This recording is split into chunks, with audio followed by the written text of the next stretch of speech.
And welcome to LAWhammer. Episode 19.1 is about to grace your screens, and this one's going to be a little bit different because as we move over to the hit the hole, all of us, camera, Aaron, all of us, you'll note one of us is missing this week because Sage is currently in climes foreign elsewhere to sunny Scotland. Oh, Sage. We miss you, Sage. Come back, if you're Sage. watching later. Not all of us. Everybody apart from Dan. We miss Sage to different levels. So our episode this week is going to be an interesting aside that's directly related to what happened at the end of last session. And for those of you who were here last week, you'll know that there was somewhat of a someone's about to arrive at the end of last session, which came at the culmination point of all manner of particularly terrible horrors, and then bizarrely and perhaps unexpectedly sitting down for tea. As you do. So, I'm really looking forward to this one. Before we go, though, there's a couple of things I'd like to say. Number one, if you are a big fan of cartography, this weekend on Inside the Rookery, we're going to have Mike Schley. I probably pronounced his last name wrong. He will correct me on Saturday. Mike is the cartographer for pretty much all of D&D. There are some other cartographers in D&D, but Mike has done the vast majority of all the maps you know, and he's freaking amazing. I'm really looking forward to talking shop with him this Saturday. So that's Saturday, 7 p.m. UK time. Do not miss it. It's going to freaking rock. That's just tomorrow. So do be there. Now that I've done my addy bit, I feel that I'm also desperately compelled to say, press like, subscribe, do all those things, ring the bell. I don't know. Whatever it is that people say to try and get people to subscribe to the channel. You've got to smash the like button. Yeah, smash the like button. There we go. You've got to smash it. Yeah. Otherwise it doesn't work. Yeah. Start ringing your bells and keys. Yeah, a nice combo there. So please do that. Your support makes all of the difference to us, and I can't express how much we all appreciate everything you've done for us so far. So beyond that, I think today we're going to be dealing with the Storm of Shemtech. Now, for those of you that know your Warhammer lore, you've probably heard this phrase multiple times. Indeed, it echoes all the way through and into Age of Sigmar. We are going to be discussing where in LAWhammer this all begins. But before we start the episode proper, I'm going to do a little bit of pre-prep to the episode. Now, I don't normally do this. I've done it a couple of times, but we're going to do it for this one because this episode's got something a little bit different about it. One of these characters is a cultist of the Dark Gods. I'm not telling you if they know. I'm not telling you if they don't, as secret smiles begin to spread. Is it me? Is it you? I'm going to put a poll up on Monday when the video goes live at approximately 7 p.m. UK on Monday. We're going to put a poll up over on YouTube.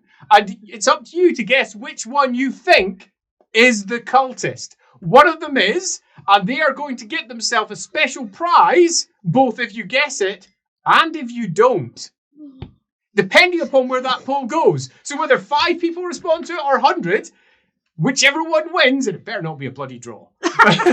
Just like to say, whichever one wins, whichever one is identified as a cultist, will have an impact, both in terms of the story that we're going to be telling and exactly how that's going to move on to the episode after. I have one last thing to say as well. For those of you looking for a deep resolution to last week's cliffhanger, you've got a little bit of a wait ahead of you because next week is officially our week off, where we all go off and do things like meet other people and stuff. We might still do something on the Friday. We've yet to decide. If we do, there's going to be very few of us because most of us around our breaks organise our Fridays around those. But it's possible that we might run something. Even if we don't, we will definitely have a video that goes up because we have managed to reclaim the Kemperbad episode where the girls go wild. We've got it. Our production PC has returned. It's not being used yet. I can literally reach out. It's right here. I'm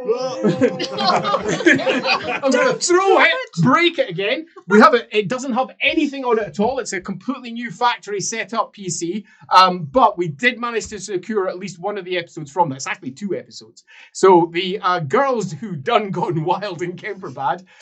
It ends on a cliffhanger also. The resolution for that cliffhanger has yet to be recorded. So we were meant to record that ages ago, but had no production laptop. So that's going to happen as well. So that's going to go up next Friday. If I can get the episode all sorted out, the episode will actually go up for all access patrons probably on Monday. So you'll be able to watch it early and everyone else will be able to watch it on the Friday. And just for context, this Girls Gone Wild episode ended up with Lindsay having an actual ledger for the boat. So I don't think it's that wild. No. That No. was episode 1. That's before we went That's wild. before they went wild. Yeah. Yeah. Oh, That was Girls Go Mild. And then... Adventures in Bookkeeping. Then we got separate episodes to the Adventures in Bookkeeping. In fact, I Sorry. might also have those. I'm going to have to see because there's 2 episodes for Adventures in Bookkeeping. Really, that's only for people who like that sort of Bottom thing. of the barrel 2 episodes of that. Yeah, totally. It just went on so long. So, we've done all of our Awful preamble. sleep. Oh, no, not quite. I'm going to set a quick scene. In the fine Castle Wittgenstein, a place without horrors. Plenty to pass around you all. As all of the characters sat down, as we know at the end of the last episode, and had a big long conversation. And just as the introductions are about to be made, Luipold's hands grip tight to the table where he's sitting. Thoughts have been flitting through his head already. He's not the best of actors and not the most subtle of individuals. It's fair to say his face was... It's actually acting skill? one that his fellowship is so high. That means he can make everyone agree with him. No, but It's- entertain acting's fellowship based. Point So he's actually taken. not a bad He's actually actor. not- And his cool is really high. He's not that good at it. Particularly as he gets angry. And it's clear that his face has been somewhat stoic. Indeed, I think all the frowns that he gave off at the end of last week made that somewhat clear. No, he's not trying to hide it. Yeah, exactly. But if he were to try and hide it, he would be quite good at it. That's my point. And his eye sockets flash. His mask burns away. The bands that he's got around his eyes, as argent flame lifts up from either side and flickers across his shoulders, causing his whole body to spasm like he just received an electric shock. Nice. He breaks through the table. This much worth of oak on this, well, not quite that much, it's got a bend. But so he breaks through the table edges, his fists clench and snap the wood. And a vision hits him. The Storm of Shemtech.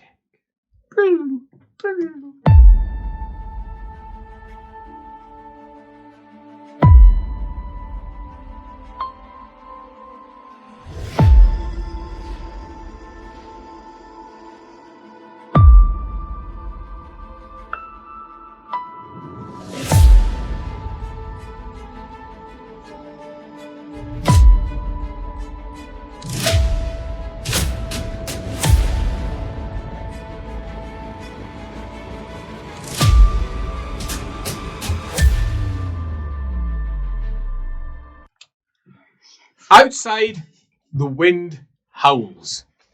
It's winter. Snow is drifting down. And a tall man with dark hair with silver threads running through it is walking beside a far shorter, far younger man who has a small tuft of a beard sitting out at the bottom of his chin. He looks panicked. His eyes are wide and he's looking from side to side as if to say, why am I even here? What is going on? Also, help. It's a corridor in the Palace of Nuln. Father Luipold is watching this in real time, almost as if he's sitting over their shoulders. They are flittering into white flame at their edges, and their voices begin to slowly echo in to his perceptions. And it's the smallest of things for the good old father, because the thing that's striking him most is that he can see. It's ridiculous, because it's something that he's so used to from the past, but he has been blind now for so long he'd almost forgotten what it was like to clearly see. And now he can see at the shoulders of the pair of them walking along, and the voices slowly drift in. It's sort of unclear, and then the taller one, look, don't worry too much about it. It's only the Emperor. And a small smile flits across his face. The other one, eyes roll. Couldn't you just present this to him yourself? I mean, that would be a better option than, for example, look, you managed fine when you came to see me. I didn't come to see you, I was sent to you. Exactly. And you'll manage fine when you see the Emperor. Right, yes, of course. What do I say to him again? Your Royal Highness, followed by Sir, but don't worry about it. We're going to be going to, well, we call it the, we're going to be in the Magnus chamber to begin with. The what? He says, well, he had it built about 30 years ago. Trust me, nothing that goes on in there will be heard. It's not called the Magnus chamber, but that's what we all call it, because he likes to hide in there when he's got, well, business. Right. Business, of course. Emperors have business, don't they? Right, so what? Just tell him what you told me. Right? Right. Stand up straight, for goodness sake. You're about to be the Emperor. Right. Yes. So, before you do, though, as he looks up at the other figure, well, I have a couple of things that I need to explain to you. As I say, this is not a typical meeting. This is, it's called the Advisory Committee. It's actually the second Advisory Committee, if I'm honest. That's what it goes down in his diary, at least. But it's effectively his friends. Right, so I'm coming in to meet his friend? What has that got to do with what I'm about to do? I do not... Why? And he says, look, it's not just the council of his friends. They became friends over time. It's the council of... if you want, I'll paraphrase what the Emperor said about it. Whatever makes you happy. Stop with the stuttering. Consider it more his committee for things that no one else will tell him, because they would not be foolish enough to do so. I can see why it's his friends. Well, they'd have to be. Well, what sort of things are we talking about? We have a college of magic. What, they came up with that? No. So what did they come up with? All the other things. Like what? I admire your curiosity, Rima. I admire it. But you're just an apprentice, so shut up. And they continue walking along. They pass by two guards who pass their halberds up. They're wearing golden armor, the deep red of House Bildhofen, quite clear for all to see. He doesn't even nod as he passes by. The other slides in behind the other one uncomfortably as they continue down a whole set of corridors and eventually arrive at a side set of chambers through a far smaller door. This one has a big griffin sitting on the front of it, inscribed in the wood. Right. Actually, Pro, I said shut up. There is probably a few things that we should discuss before we go in. Protocol is largely forgotten in here. They're friends, but we're about to really, really make... It's going to be bad. Well, yeah, that's what I know what you told me. It's going to be bad. So, I'm just going to get you ready. There's only going to be 5. It's a small council, so you don't have much to worry about. Right. Only 5. Plus the Emperor. And me. Right. You're not going to leave me, are you? No. I sit in this council. Right, so that makes sense. You are the Supreme Patriarch. Yes, I am. Right. Right, so what preparations do I need to make any? No, not really. One of them's a dwarf. Her name's Regada. And she's a friend of the colleges. She's a friend of the colleges. As a dwarf? Yes. As I told you, they're not exactly normal thinkers here. And then there's Julius. Sorry, no, he doesn't like that. Julius. He's very particular about it. He's a scholar. I really appreciate his unique approach to life. He's a professor at the University of Null, a close friend of the Emperor. They grew up together. Oh, okay. Then there's Amaranda, Sister Amaranda. Sister Amaranda. Oh, Sister Amaranda. She's exactly everything that you're going to expect of her. She's a Sister of Sigmar. All right. She's going to frown at you a lot, yes. Right. It'll be fine. No, I'm fine. Then there's Pilbury, actually, but Barry. He's the ambassador from the Mootland. Pilbury Stoutheart, I believe. He's Well, he probably will talk a lot. Just ignore him. He says. And then Nireen. Nireen is from Malfuin, and that's all we need to say. Right, got it. Do I need to? Don't worry about the titles. You don't even need to worry about their names. They all know each other. Do we go in? No, we don't go in. When do we go in? When the door unlocks. We're unlocked until the hour. Why? This is the Magnus chamber. It's sealed.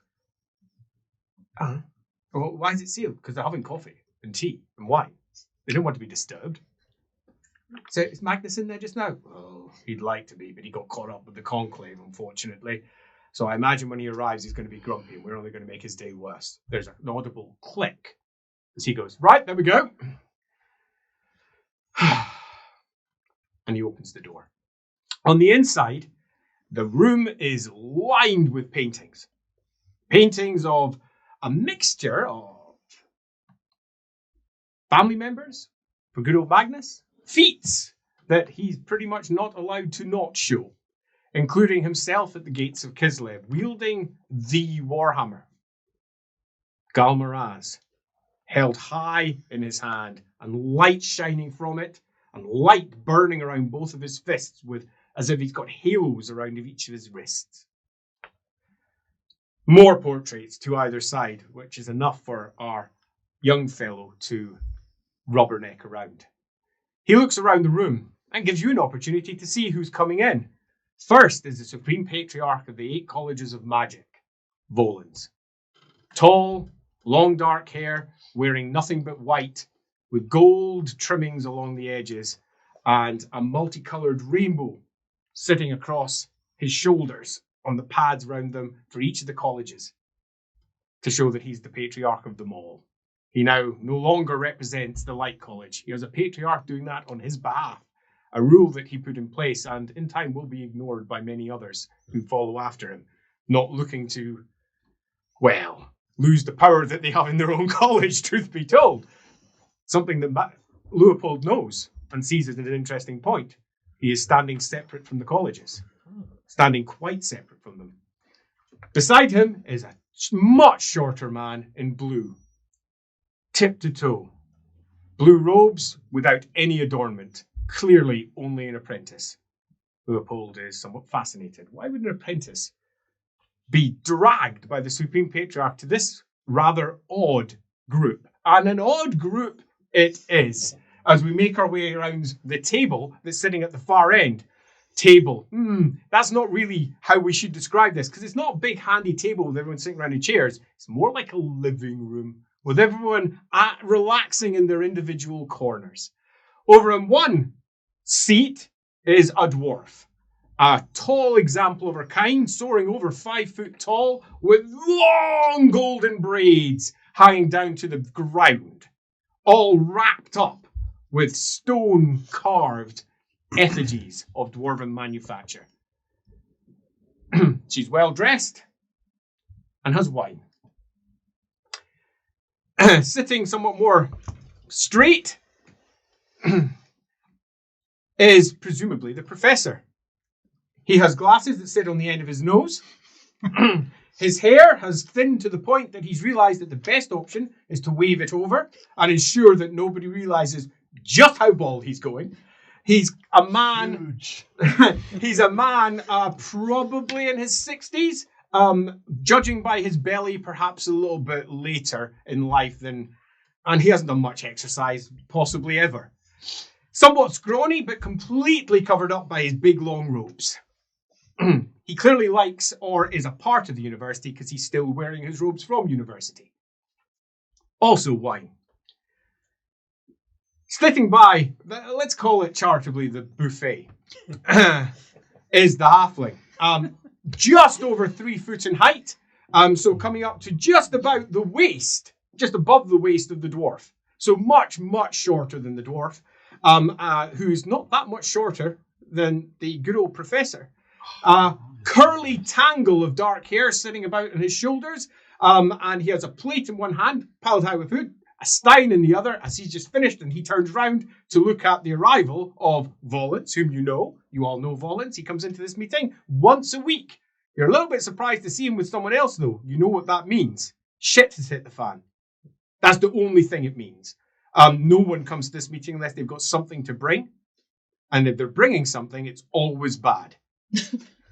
So the Emperor's not here yet.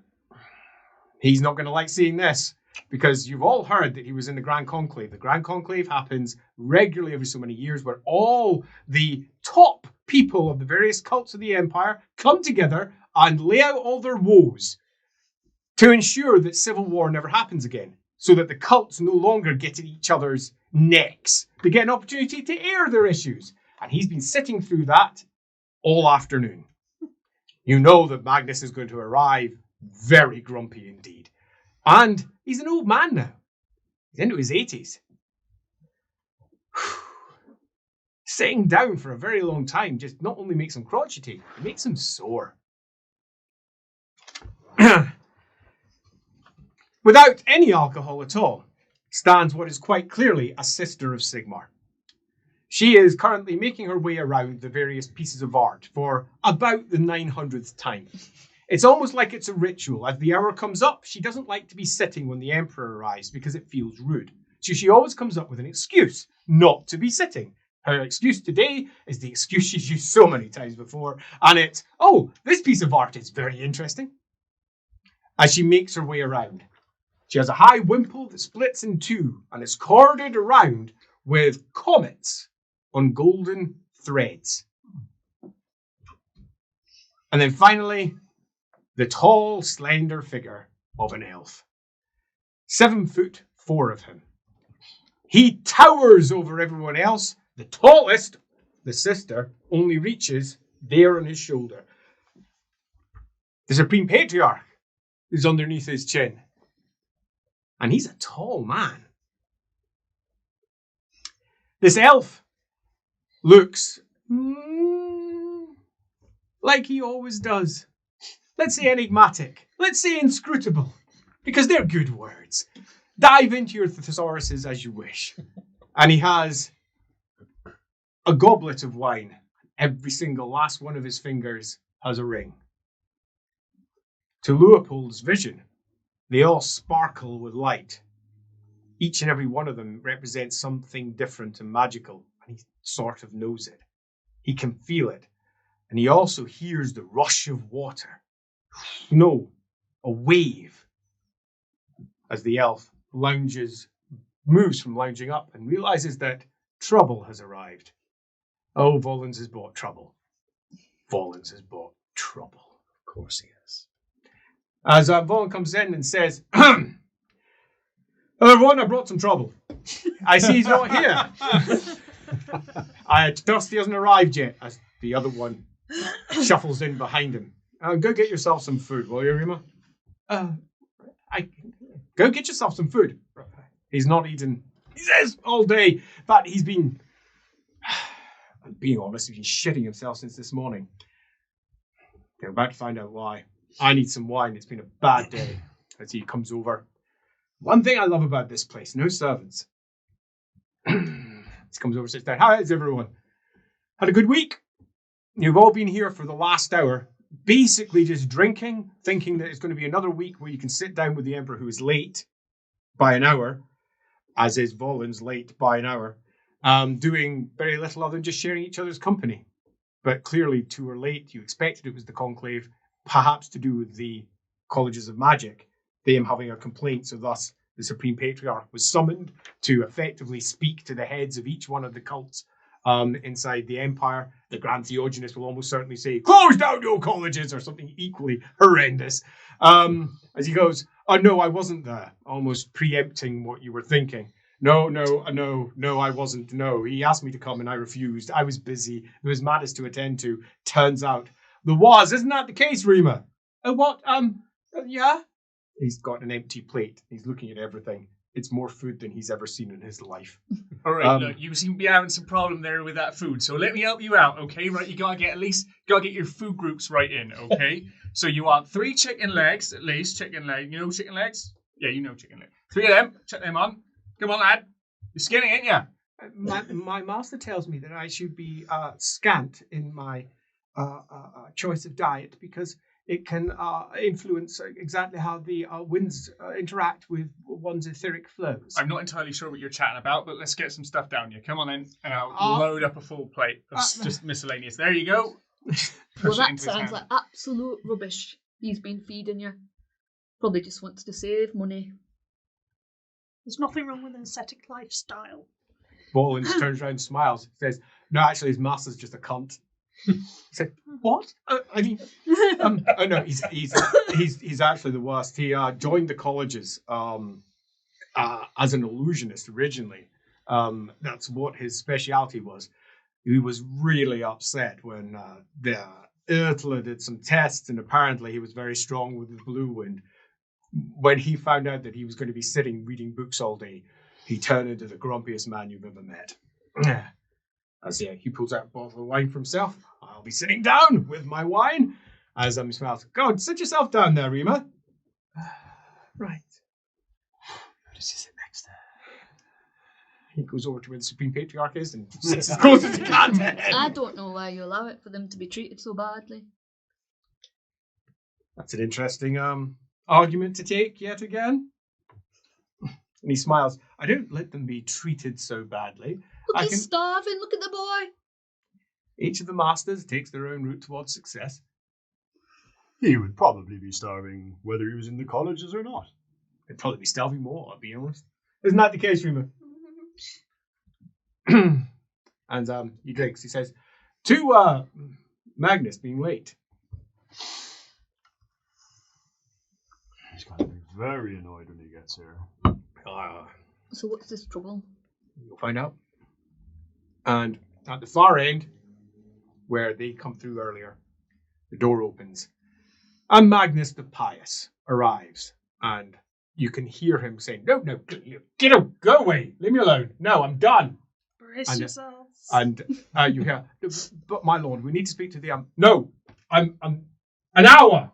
And he bangs the door shut. And Zambi looks in and goes, Magnus the Pious is not the tallest of men in comparison to some. He's just over 6 foot tall. He is, however, an older man, but his back is still straight. He may be in his 80s. For a long time, he held a heavy top knot at the back to represent his many victories that he had with Kislev. But his hair thinned at the back, and now it's more a ponytail that he keeps around the back because he just can't maintain what he used to have at the top. He comes in and goes, "I can't express how good it is to be." And he looks over and sees someone invading his room. You may want to hold that thought. Rollins has brought trouble. Shall I get you a jar? Don't get me. Volans. "Yes, my lord." Do it anyway. Says, "I'm not your lord." "Sorry, Royal Highness." Says, "No, I'm not. No." Here you are.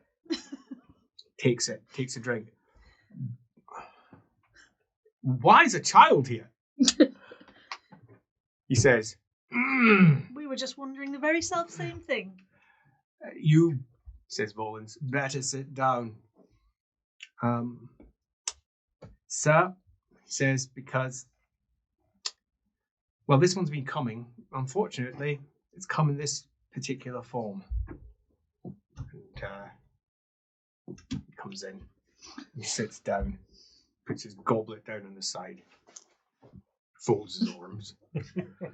So he says, "Right, out with it. Let's make it short." As you hear a click. Oh. Now he's bloody locked in with us. Says, "Yes, well, it's not going to be short.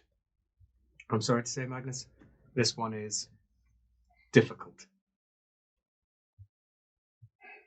All right, give me a preamble. All right, preamble it is then. I was going to keep this to myself. It was brought to me this morning by apprentice Rima Shemtek of the Celestial Order. He had had a dream, a nightmare. We have been working on this particular nightmare for the last 9 hours, and I'm sorry to say that everything that he has dreamt is not just the case. It is pressingly the case. Can I have the short version? He says, no. Actually, I want the boy to tell you. He stands up, straight back, looks at everyone, looks at the Emperor, puts his head down. Your Highness, says. Magnus says, there's no formalities here, boy. Yes, sir.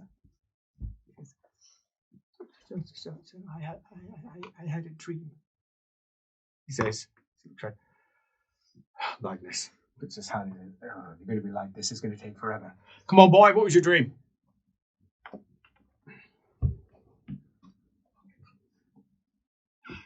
This isn't the first time I've had the dream. I've had the dream many times. I've been doing readings about the dream for about the past, well, ever since I could understand how to do a proper chart. Actually, I've been drafting the charts, and my dream is that there will come a time when one can no longer do any precognition. It just can't be done. It's impossible to do any further precognition.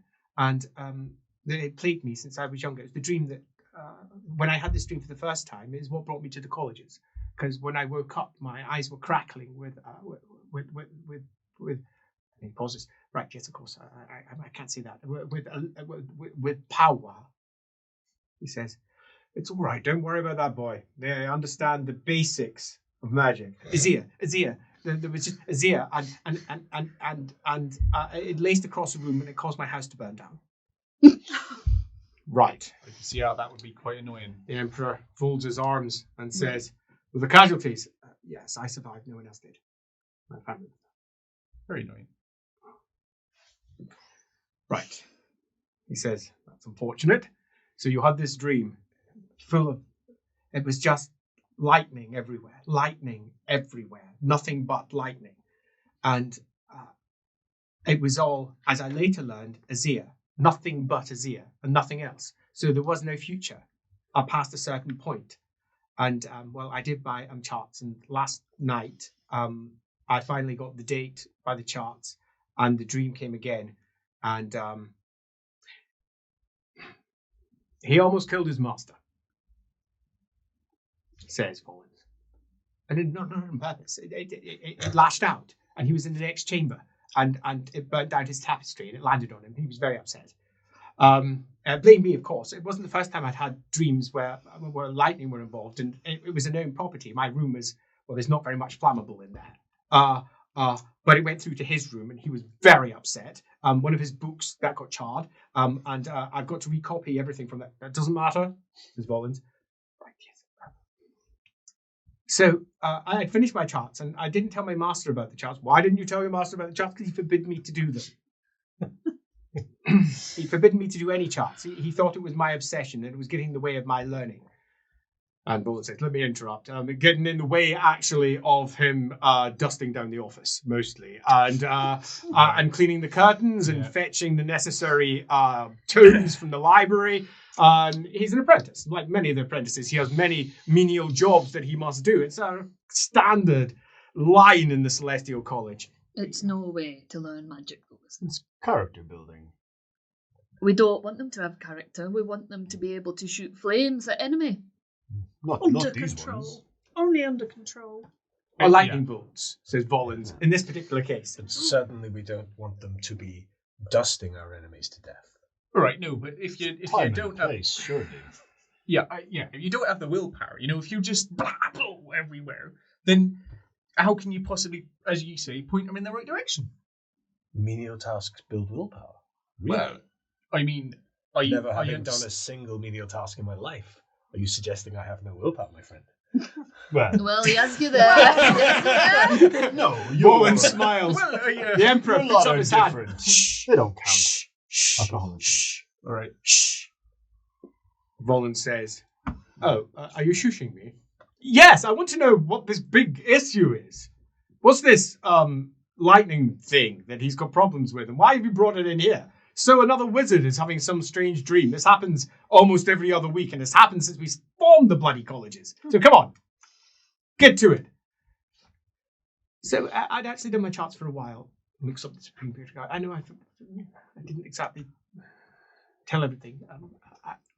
I'm certain that they're correct. They were doing the charts all day. They're correct, boy. Come on. Straighten your back. So 2525. He says, but there's nothing past that. What do you mean, nothing? There's no precognition to make. No charts go past that point. You can make charts past that point and you can read them. I don't know if you understand how charts work with the Celestial College, but you can create charts and you can make guessworks from them. But if you actually use the magic loop beyond, there's nothing. There's too much Azir. Far too much Azir. It's a great storm of Azir that lies before us. But you can't see the wood for the trees, sort of thing. It's sort of like that, but possibly worse.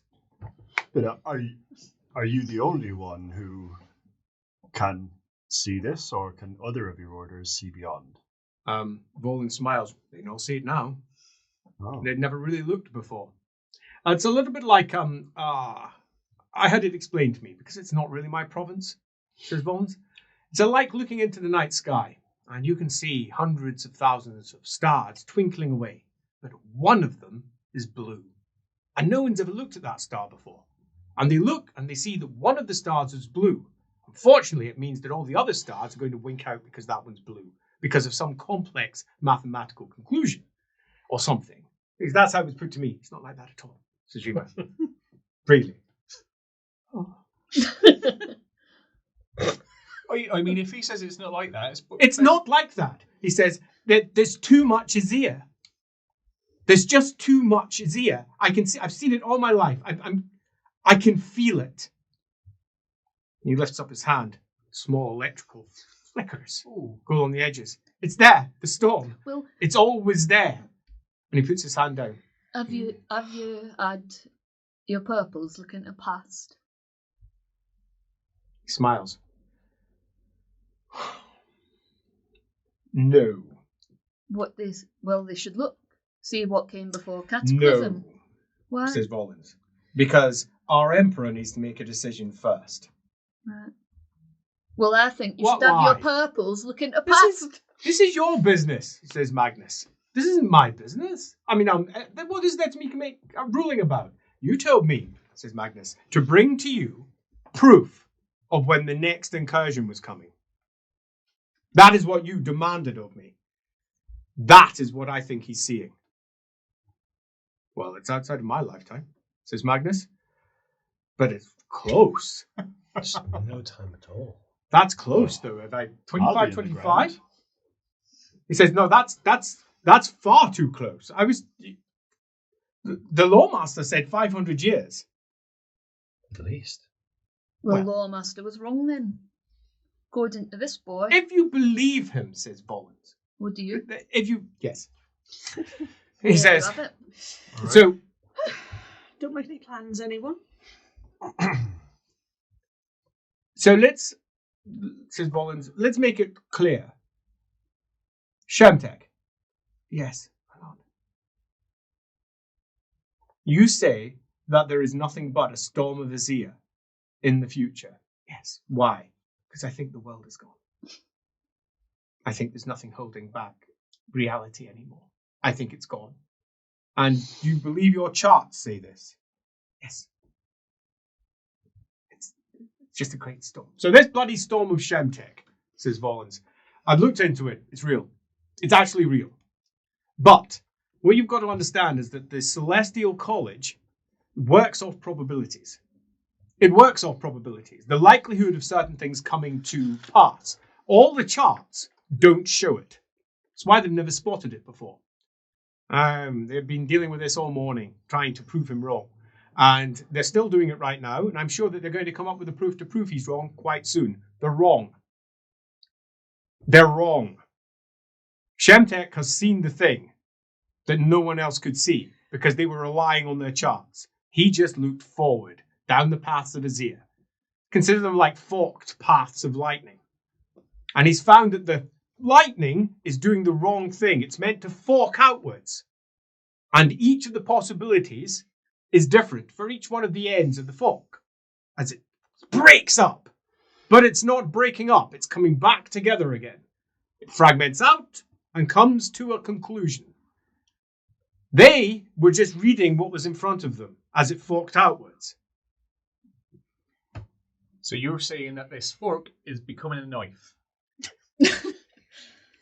Or Sure. perhaps more that the fork lightning has become sheet lightning. Yeah. It's not very good like that. No. It has the stench Very of true, ruinous Professor. powers. He I says- think we all agree. Oh no, wait, no, I don't agree. As you well know, I've made it very clear that Azir and the Winds of Magic were here before the Cataclysm, were here before the ruinous powers came. They're not the enemy. The enemy uses them. Remember, We it looks use like them. this. Yeah, this chamber is not a normal chamber. Don't listen to them. He says. No, you can't. She is quite right. Well, but I know. for his own sanity, he maybe shouldn't listen. You know I'm right. I know you're right. And So, Magnus so it doesn't mean puts his hand. that the into his ruinous head. powers win.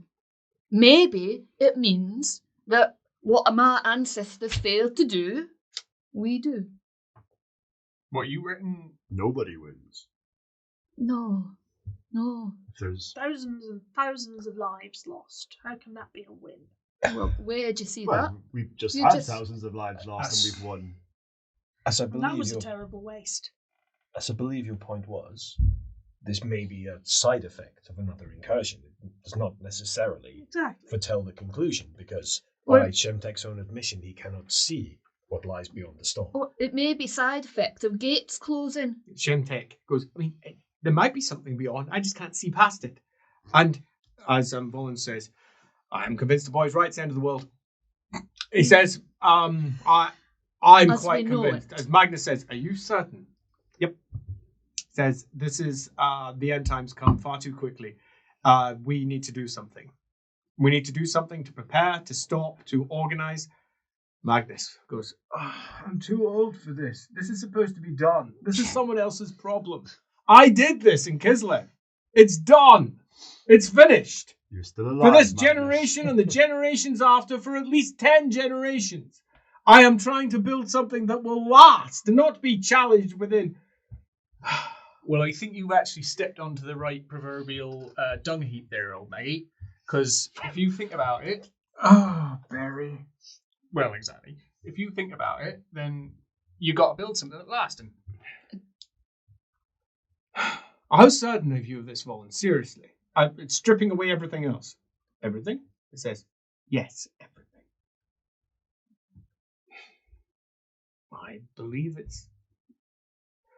I believe the boy has tapped into something that everyone's tried very hard to hide.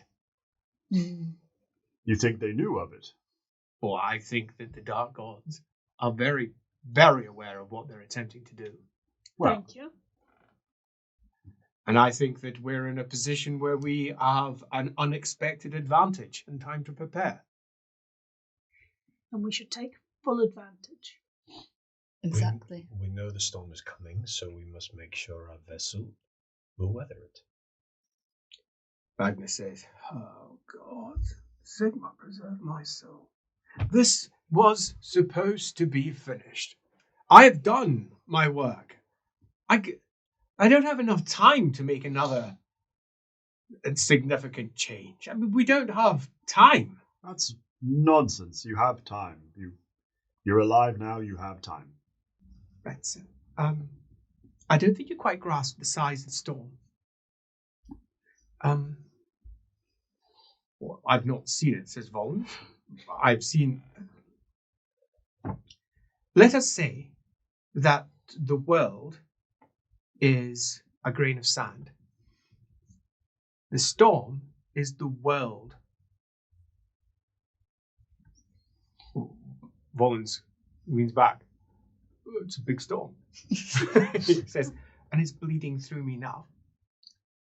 That's what, because I've seen it. It's seen me, and it's bleeding through me. all right, I- should I- we be standing as close to you as we are currently? It only comes out when I dream, when I'm sleeping. All right. Well, then, should we also be having you around, sort of I don't think he's going to sleep here now. No, I just mean in general. If Am I in danger? Says Magnus. No, says Volans. Well, probably not. No more than Seriously, No more than Volans! I'm the Emperor. We don't want me to die here. Says, no, you're fine. I mean, I'll feel it if there's an issue. There's no issue. It's not that the boy has it under control. He's not in contact with it. He has to reach out for it to reach him. But as we discussed earlier, it's very possibly going to be particularly beneficial, not just for him, but for his college as a whole, because it's very possible we'll be able to channel these lightnings and use them on the battlefield. Well, that's something. So, Magnus says, let me see if I get this right. Boy, are you telling me that you're using the end of the world to kill our enemies? Well, to use it if it's there. He says, We don't know don't if it's the actually end know of the world. But he's just said Sounds it is. pretty but final. regardless, we would use that power, no? Well, I completely agree, but we must be cautious about putting words in his mouth. There is a massive storm of his ear. It don't mean it's the end of the world. It Well- means the world is changed beyond what we understand it now, beyond what we can comprehend. That don't mean the end. Unless my mind has gone, which you would tell me if it has. The boy said the world wasn't there. He said it was just lightning. That's He what said- I heard. He said he couldn't see the world. it could be surrounded by lightning, says Volans. And there's all manner of possibilities that we could have here. I think that we have to do is be aware of that and make some decisions, Magnus. I don't want to be doing anything else. He says, I'm tired. Well, you have to. Shouldn't have been the emperor then, old boy. You make decisions. You ain't got an heir. You got nobody to pass it down to. I've got an heir. Oh, you don't have someone with your vision. I've got an heir. He'll be fine. He'll probably be fine. Boland says, look, well, don't if you need don't fun. do it, no one's going to do it. And no one's going to believe this. If I try to explain this to whoever is going to be your replacement, oh, that's just grand. Says Magnus, well, come on. We all die. Some of us, says Magnus, as he looks around the room. Quite, says Volans. Look, your last hurrah, perhaps. Hurrah. I think he's Says trying to say Magnus. it's your problem. And we You'll be around. must be careful with if this may or may not signal the end of the world. The attitude with which people greet that, hope may be all we have. Were people to hear that the future cannot be seen and to interpret it as some have, that it means the end of the world, well, that would surely rob people of hope, and people without hope are damned. or denial. So perhaps it is Or not they the end turn of the to- world, Shemtek. It they is turn merely to that you religion. cannot see the state of the world past that point. And perhaps, as our good friend here says, we should be careful with the words we use. Lords, I hope that's the case. I've done so many charts. And they are all very bleak. That's why I asked if you'd look backwards before the cataclysm.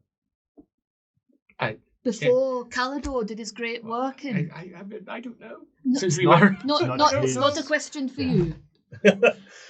And everybody turns and Pat, looks pointedly at pat. Volans. pats on the shoulder. He says, "Oh, I could put the bloody purples on it, I suppose, but they're so Should. reluctant. So reluctant. I The would patriarch argue doesn't it's, even want to be the patriarch anymore. It's fairly important. Maybe you could make them. Just a thought. They will jump when you tell them, Volans. You know that. Look at that collar. Impressive. Oh, you're a dick. He says, Magnus goes, right, so we've got ourselves a potential problem. I don't actually see how I can do anything about this. It's not... Oh, bloody hell. It's not What- you. what- Literally, the fucking The emperor. most powerful man in the Oh, Empire. that's not what I mean. I mean, we have already done the hard work. We're at the twilight of my life. The work I doesn't got an idea. stop, I got an idea Magnus. for you, Magnus. Oh. All right, listen. You don't have to actually do any of this because we can just do it. All right? No, No. I think both you and I know that as soon as I'm dead, that's it. This particular party is over. Well, Exactly. when I, We have to do this now. You have the vision. You have to see it through. Or at What least I put mean wheels is, in motion. what I mean is, we're not.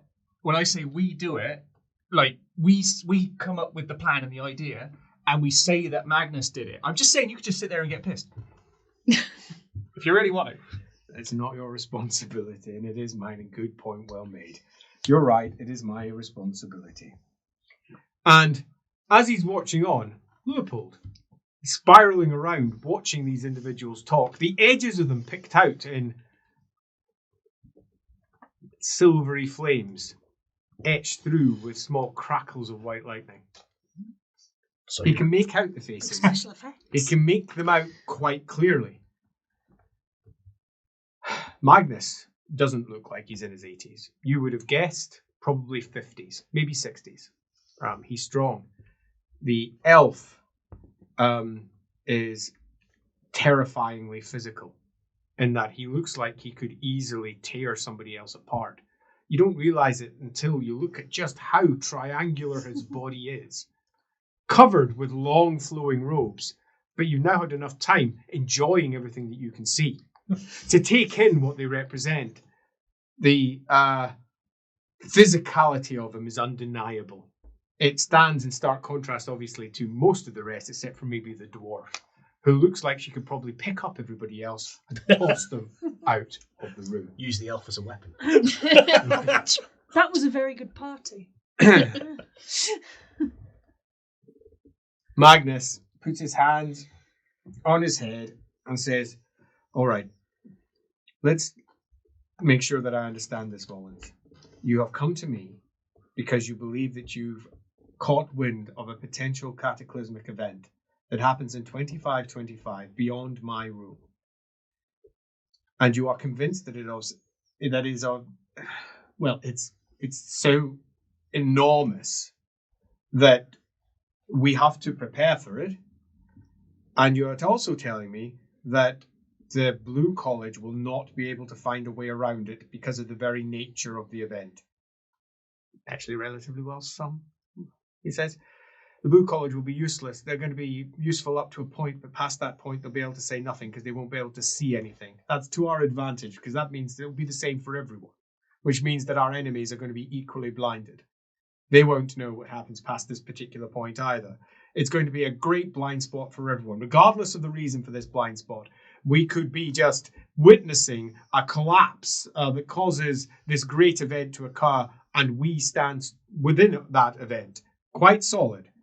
Yes, that is possibly the case, but the college's stand, says Volan, shaking his head. They're not prepared for magical, let's say, an unleashing of magic to that extent.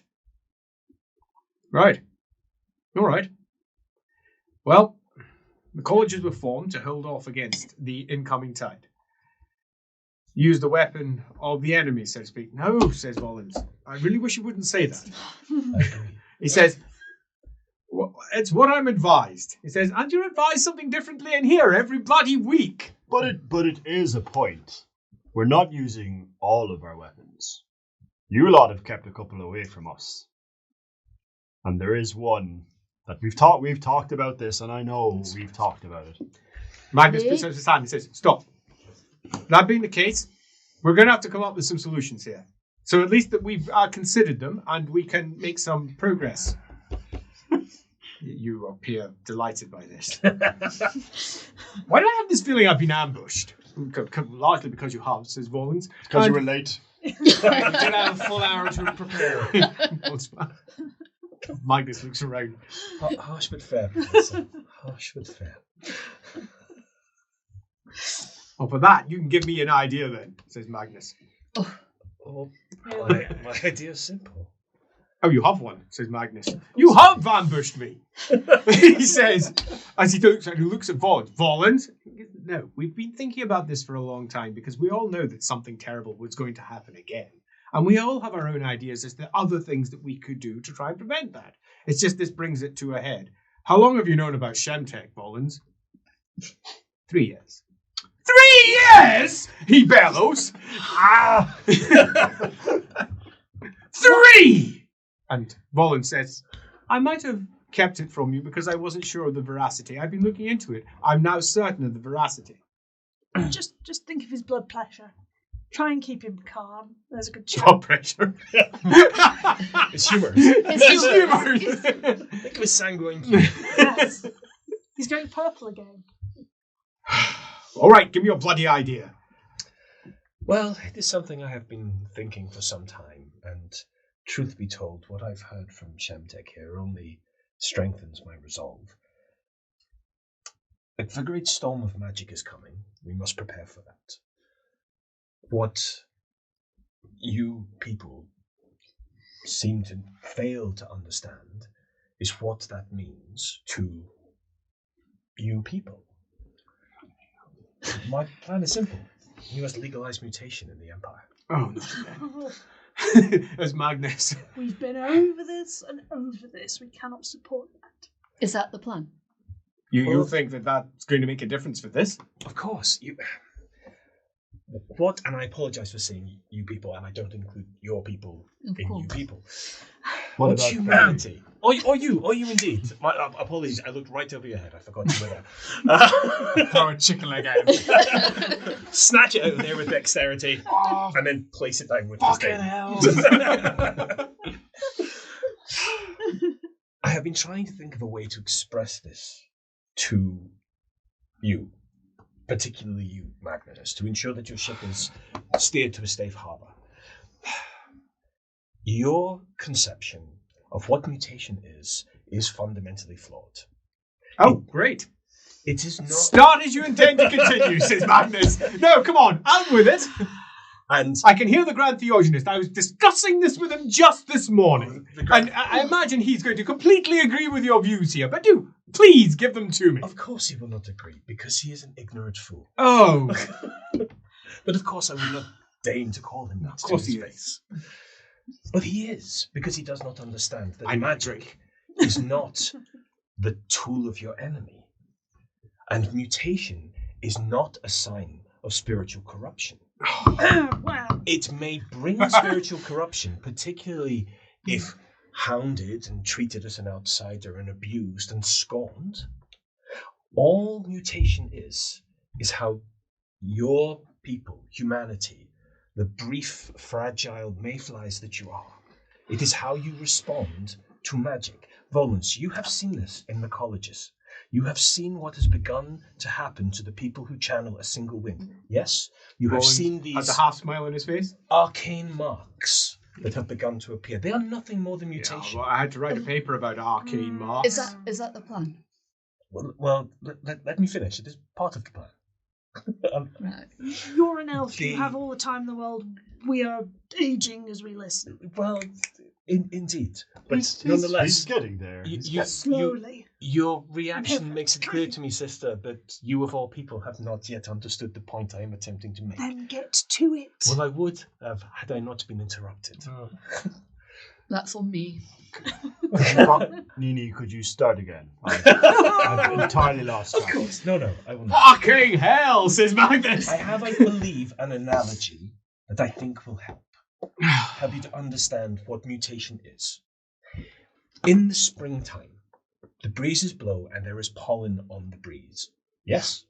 And you What? breathe it in. And many of you who breathe it in gain the weeping sickness. Your eyes run, your nose streams. Yes? You are familiar with this phenomenon. Mullen says, yes, I've seen many people have that issue. And some, it never stops. It stays. Once they have it, their nose runs perpetually. It is disgusting and yet fascinating to me. This is something that does not happen to my people. We do not react to the trees making love in the same way that you all do. Magnus puts his hand aside. You have such a way with words. He says, I gotta be honest. That is the first way I've heard it said like that. That is what is going hoping on. We never hear that You, again. you ought to learn more about the world in which you live, my friend. No, But, regardless, I must actually quite. I am, to be clear, I am not suggesting you make love to a tree. That is No, not my I suggestion. think he's saying he knows fine well how trees reproduce. with stress on nose. So Good one, that is how humanity, or certain members of humanity, react to that phenomenon. Mutation is how humanity reacts to the phenomenon of magic, the winds of magic. You can see that, and Volans knows, and look again at Volans. Volan's just sitting there with a half smile on his face throughout. Volans knows that other members of the college who are channeling us the wind become more attuned with that wind and to be more. I can see it. I can see spirits of the wind passing through their body, changing their corpus. That is mutation. That is all it is. Now, I am suggesting unfettered tolerance of what? Certainly. Mutations. Volans, it's look, we've discussed this before.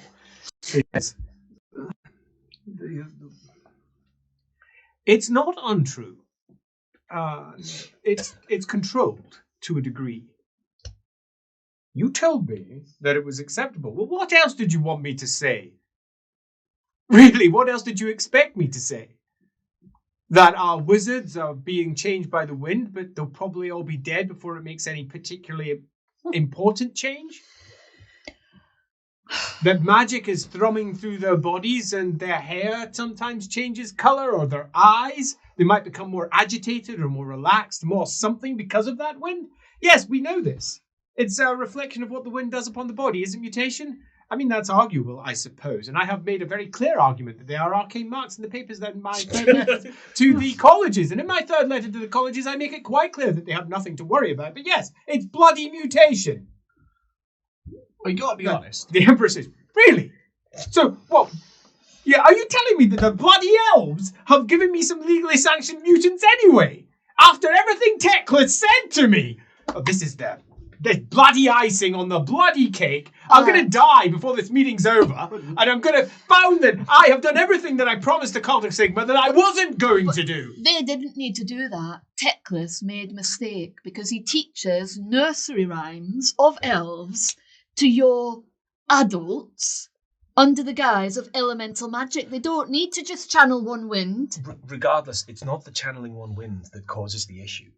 The channeling one wind is shaping the mutation that is happening to these wizards, but they would mutate anyway. That is what humans do. You are all mutants. It actually makes it, it controls it. It controls it, makes it controllable. Maybe Teclis knew what he was doing then. Who am I to say? Indeed. And you know, you perhaps don't know. Perhaps you do. We were Shemtek folds his hands and he's going. But it's not even that. Like, you know that not only those who channel the winds are affected by the winds, Volans, you know this. Mm-hmm.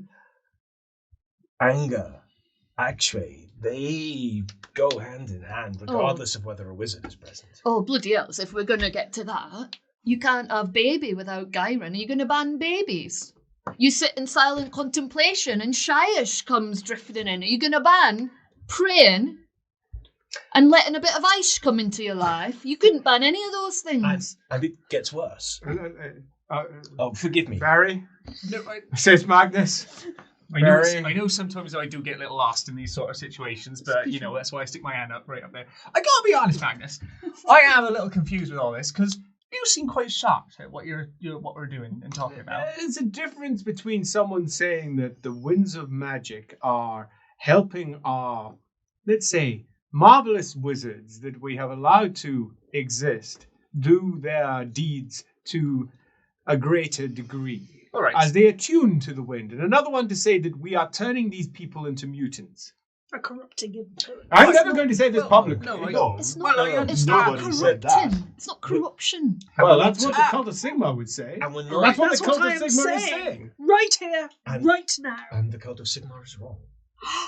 Look, as I've said already, You get a the caution winds face. were here before the cataclysm. The winds were here before the ruinous powers. They were here before the gates. They ain't corruption any more than a sword in your enemy's hand is a weapon to kill you. They use the winds. We should use the winds. And indeed, that analogy is apt, my friend, because if a great storm of magic is coming, and magic causes mutation, and we know this is true, Volans, and we continue to treat those with mutation as outsiders, we scorn them, we throw them out, we discard them into the forests, where they join with the children of the forests and join the ranks of our enemy's army. We're fucked. Very simply put. I Yeah, never so thought you have I'd to say agree that with one, you. Barry. Let Barry talk. Let Barry talk. Please, Barry, say something sensible. Well, I don't think you're going to like what I'm going to say. Because Oh, realistically, Barry! well, this is my point. Because 50 years ago, you asked me to do something for you. Yes, I did. All right. And what you asked me to do is try some of this. And I pull out a tiny little vial, similar to the vial that we've seen in our previous campaign, let's say. It's got some Refined warpstone. warpstone. It's got some warpstone in there. You asked me to test this stuff on... You're not bloody carrying it around with you. Volans looks and says, seriously, Barry, we told you not to just carry that around. Well, no, I know what it is. Barry! All right, fine. He puts it back in the pocket. 4 other vials of the same stuff. Chink, chink, chink. So you asked me to well, Investigate it. Well, it has to be investigated. We need to know what the weapons of our enemies are.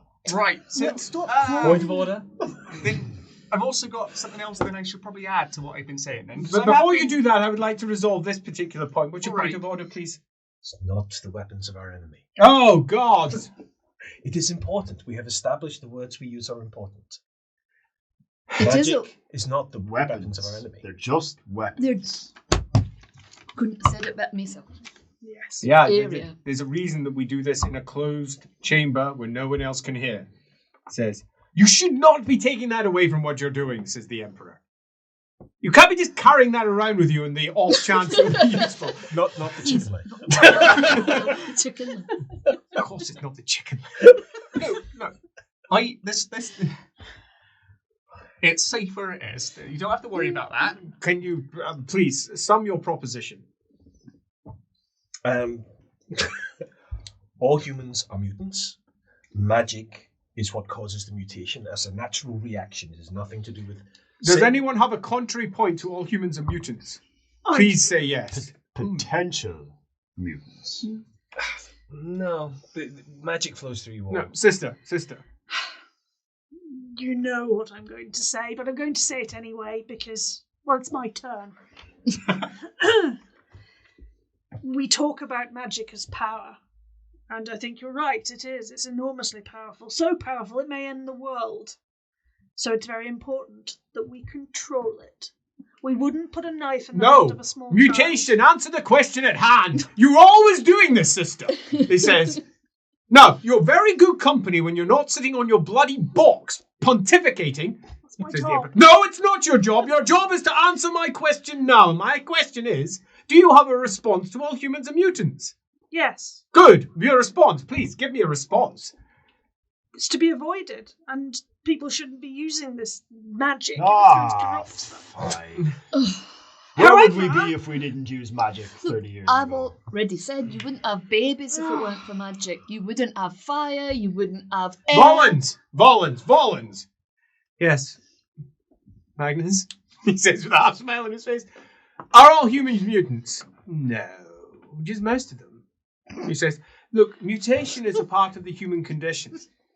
Magic is a part of our world's condition. It is exactly what we have to deal with. It flows through all of us, and some of us respond worse to it than others. And yes, I think that, as much as I am somewhat loath to admit it, I think that our elven friend has a good point.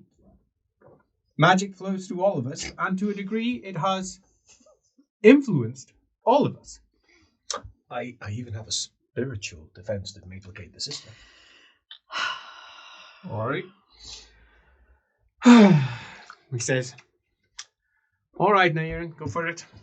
Sister, may you provide me with one shred of evidence from the words of Sigmar that deem mutation to be evil? No, because Kath doesn't know anything about So, Sigmar. I do, though. You just pull me in. Please. So, Sigmar is killing mutants everywhere throughout the course of his life. There's an entire incursion of chaos that happens during the course of his reign. A mutation rises all over the place because of this, and there is many a bopping to be had that follows. So the answer is yes. Nope, not the answer to the question I asked. But it's not. Well, we've I'm established answering the that question for that modus she heard. That's So, Yes, thank you. What was the question?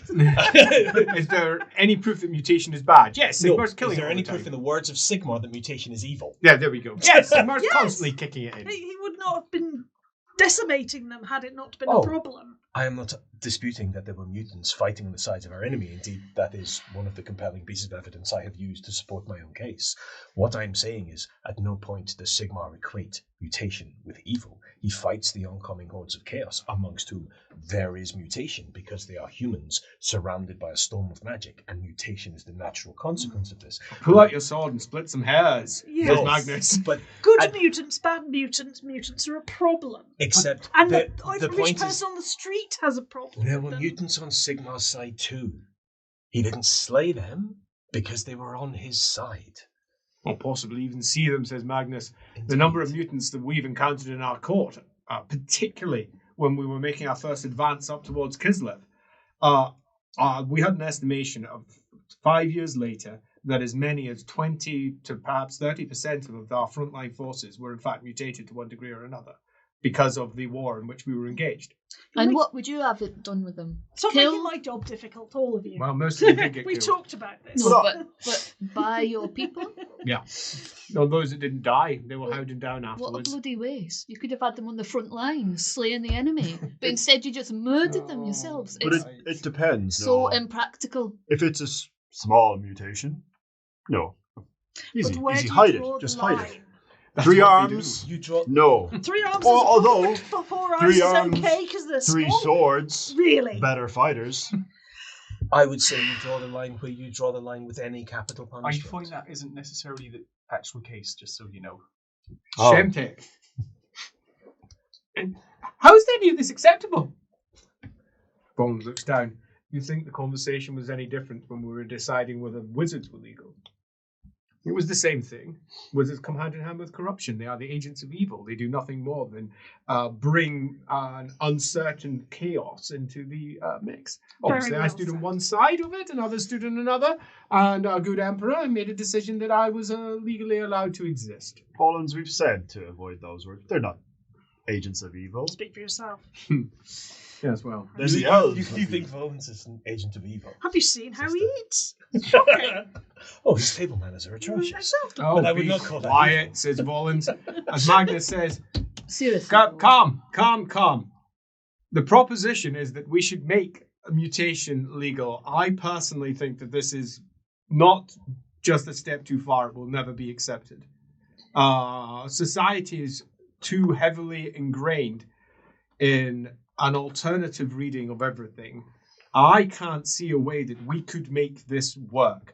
Wizards was one step. There was many court wizards already when I made my ruling on that particular one. But I can't see how this could ever be seen as acceptable. From what I understand, there was also riots in the streets and people killing. And we need proof. We would need proof. And when it comes to proof, I think that brings us very nicely over to someone who actually can provide us with some proof in this front. Barry. Right, yeah. So, beyond what you are wanting to bring to the table here, you're in a position where you can say whether you actually believe that mutation is a corruption of the soul, a corruption of the ruinous powers, bringing about their end, rather than just a natural part of the human condition, which is not something that I particularly subscribe to. What is your opinion? Alright, so my opinion. He folds his big, oversized halfling arms. Plus his big halfling belly. Right, so I've spent a long time looking at people in various stages of mutations.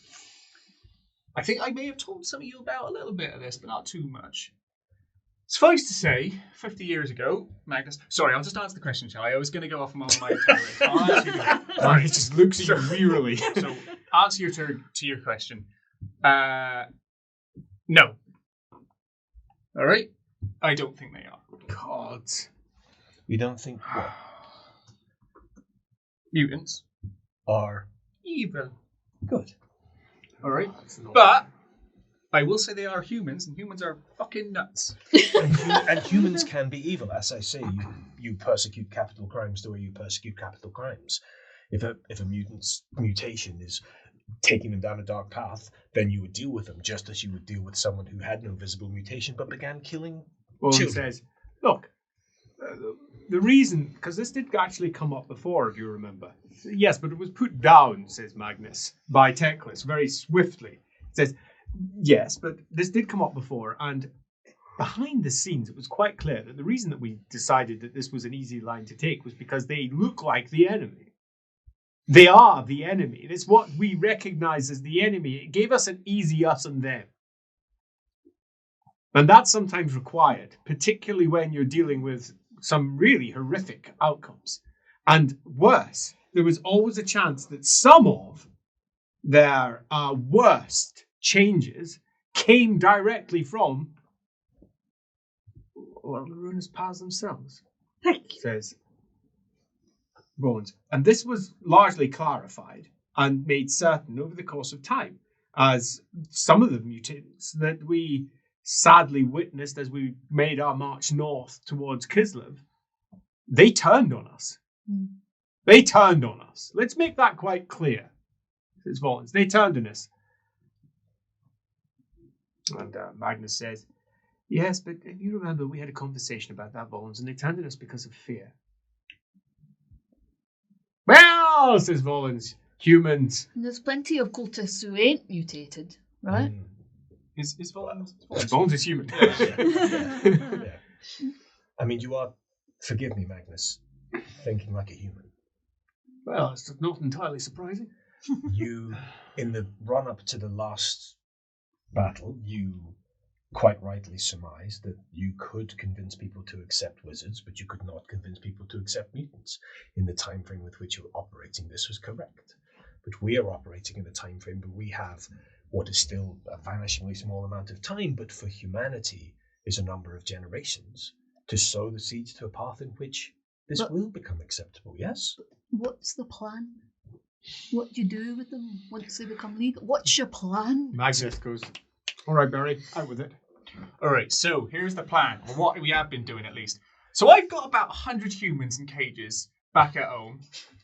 Speaking of evil. How many? Says Magnus. About 100, give or so. Well, about 150. They are volunteers, aren't they? Yeah. Well, I mean, I asked them. I initially asked them, and some of them said yes. Volans snorts. Right. And Sigmar's fucking ghost. You would have says thought, Volans. well, I told them the thoughts and the processes and why we were doing it, and obviously it's a key point of research and requirement. So, and for the good of the many, the few should certainly get themselves forward. At least I think that's Magnus the puts his way. hand up and he said, shh, just to make sure that we all understand. I did provide him with permission to look at mutation. They were illegal lost souls.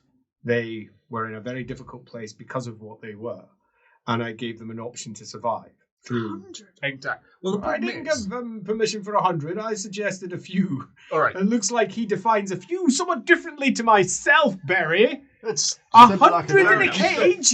You have Need a high sample Now, size, Magnus. you have You seen do. them at the buffet. Yeah. Magnus. I should also say that they kept moving around too much and they kept Oh wandering my off. god. So you had to.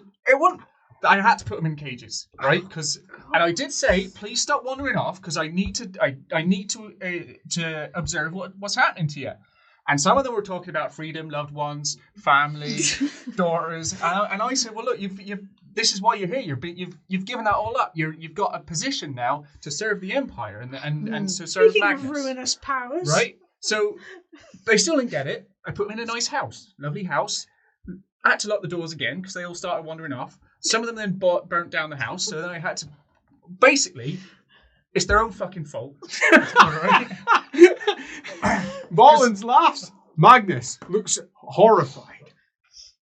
And Volans turns around and says, but what's the problem, Magnus? They're not human, they're mutants. Right. They're This- less than dogs, aren't This they? actually. No, plays- no, you would burn them. Yes, but you'd allow the cult to burn them, says Volans. And he goes, Nice, clean fire. Very different. yes, because you'd have to. Well, You'd have to, says Matt. You just, as Volans says, stop, you're in the wrong, but you're also in the right. Just accept that it's difficult. Do carry on. Magnus says, excuse me, this is my meeting. Do carry on. Right, says Magnus. So ultimately, what I've been doing is I've been checking how the mutation works based upon their exposure to this stuff. Right? Stop leaning Yeah, there you away. go. Have a look at that. No, don't give it. Oh, to yeah, actually, you're humans. human. I should probably say that. Thanks. I mean, thanks. Volin says, I do not recommend getting too close to it. The glass that he has is leaded. I've already surveyed this. Because of the nature of its refinement, it can't be. Magnus says, yes, we all know about this, and we're not meant to be studying this, and it doesn't get past this room. Do you understand, Shemtek? Volin turns around and says, of course he understands that he's very likely not going to survive today. Oh, I joke. Yes, being patriarch. So anyway, I got about 100 of them, 150. And suffice to say that your hypothesis, number one, of people who are scared do crazy things is probably quite true. Number two, just laughed. They're not. You are extraordinary, Barry. Well, thank you. They're not all going to be. They don't all mutate, right? Some of them do, and they do it in quite a grand fashion. I got a bloke. He's got 2 horns, 3 arms, no eyes. Right? He used to have eyes. He didn't used to have 3 arms. Magnus says, and he's a volunteer. Yes. Yeah, good. Well, when he came, he had 1 horn, and now he's got more anyway, basically. Yes. He's benefiting the Empire. He's benefiting the Empire. Exactly. They're all actually quite when they're not riled up like they want freedom or whatever. They're all nice people, if you know what I mean. Like when we have conversations, none of them are really sort of what I would say cultish attitudes. You know, no one's. As much as possible, you are treating them with kindness and dignity. Yeah. They're probably getting more food than Shemtek. Magnus says, Volin, should we put this to an end? Volin says, well, we could. He says, no. But let's finish off this particular meeting first and come to whatever conclusions. Because if, for example, you conclude that we need to legalize mutation, then we have a different question to answer, and that is, do we enforce it for some people to make them better frontline warriors? As Magnus says, what? He says, well, look, every conversation should be taken to its ultimate conclusion. That is the whole point of this chamber. Exactly. No matter how ridiculous the idea, we take it to its conclusion, and then we can decide whether we accept it. We wouldn't have had our wizards otherwise, would we?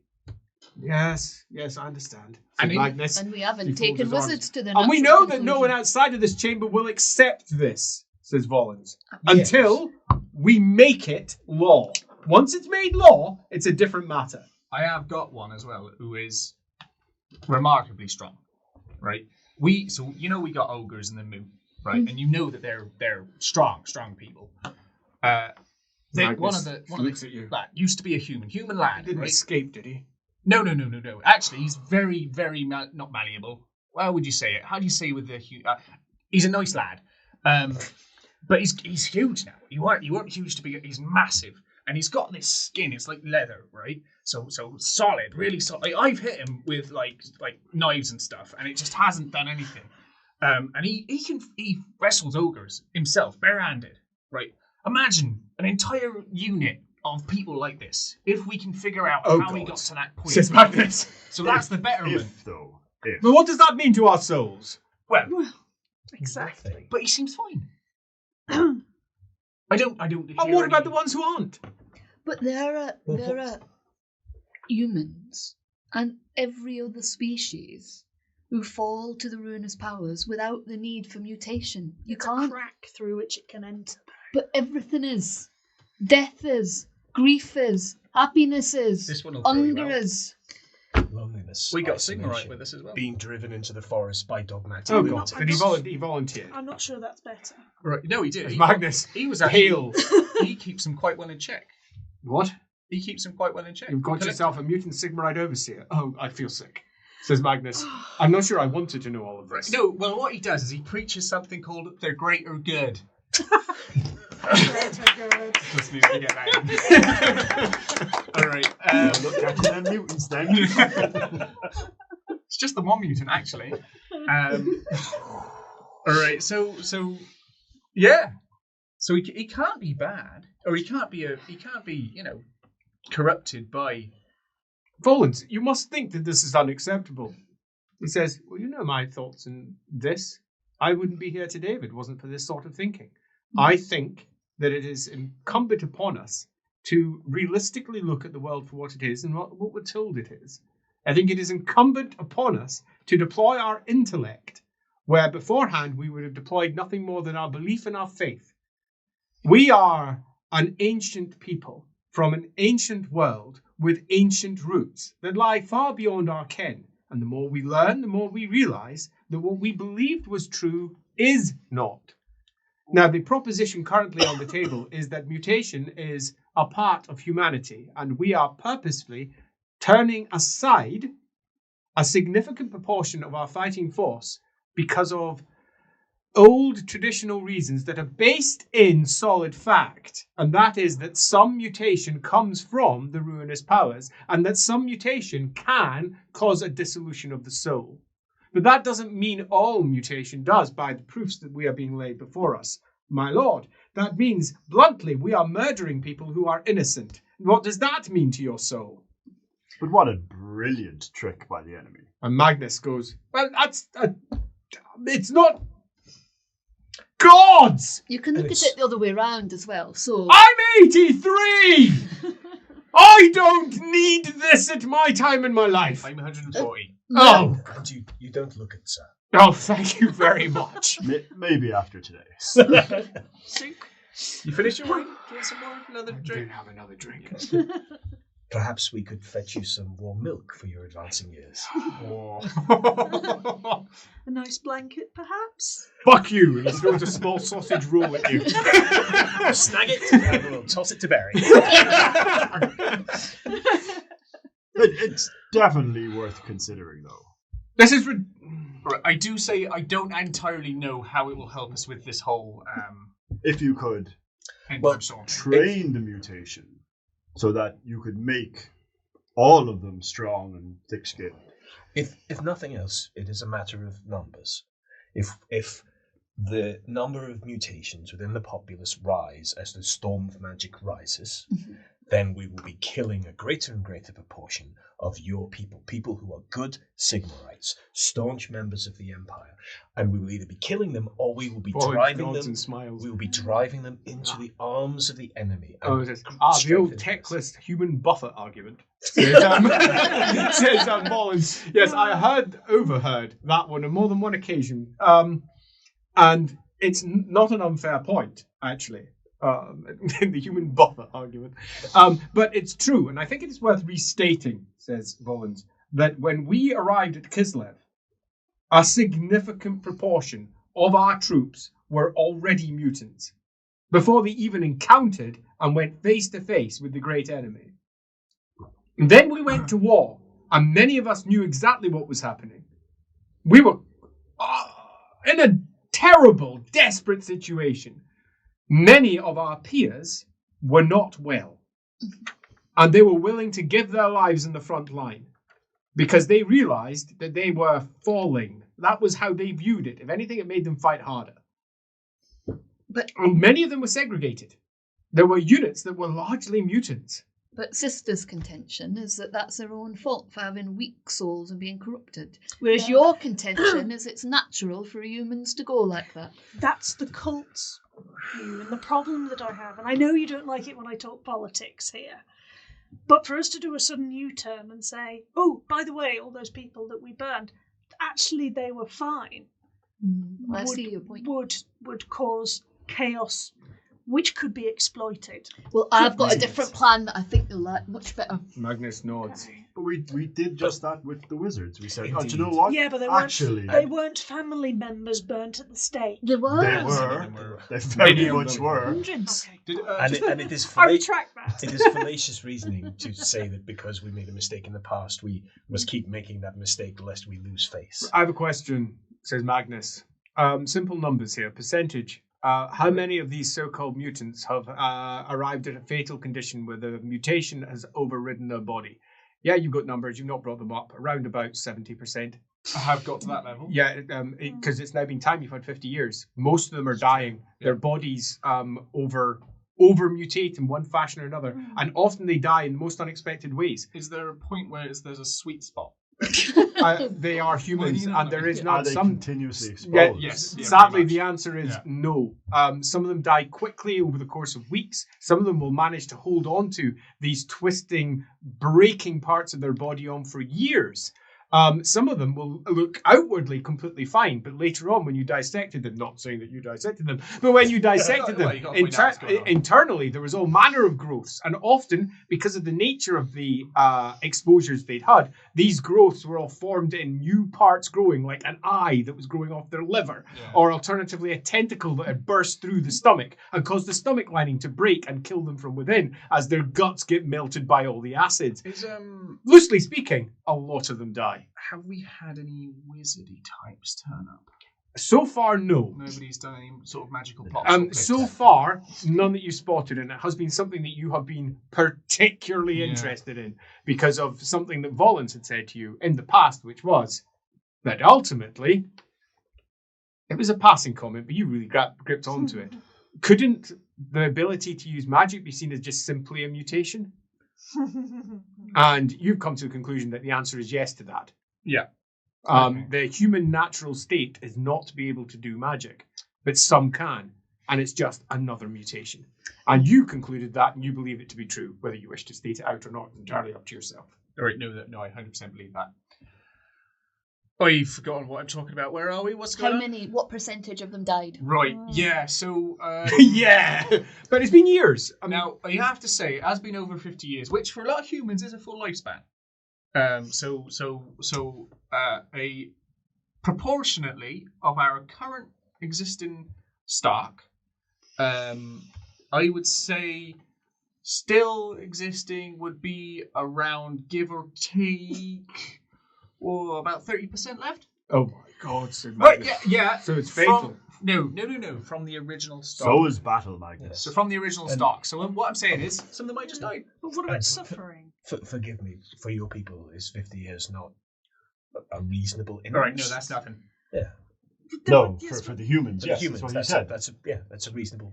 Oh, for you, I thought you meant you people as in me. No, sorry. Right, I was meaning more to right, Magnus, yeah, no, that's for them not. Magnus says. Soldiers have died in their 20s. But 50 years in a cage watching your body change to not know whether it's going to stop. Or several minutes screaming on a pyre as you're burned for something that's that is sort of no more than a reaction to pollen on the breeze. It's either jump on the fire. Magnus. Can we have more plans? More plans. All right, says Magnus.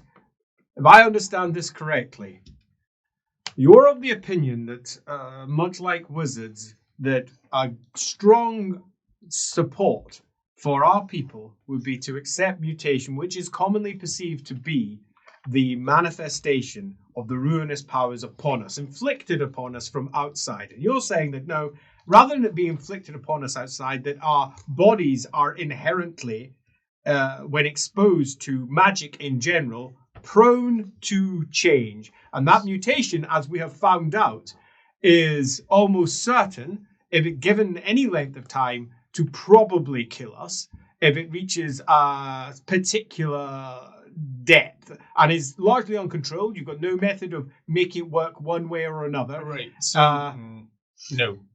And then Volin says, no. There is something here that you are missing that I do think is worth making very clear. We have managed to control mutation within our wizard population. Says we have. Now, obviously, there are issues should our magisters be exposed to something beyond their own expectation. Facing off against the forces of the ruinous powers, for example, that can expose them to terrible outcomes. And they, in turn, may mutate and will have to be, as it currently stands by imperial law, well, bluntly, but assuming they're not bright wizards. They tend to do it themselves. It's very neat. I actually, out the back of my research, have a counter proposal as well.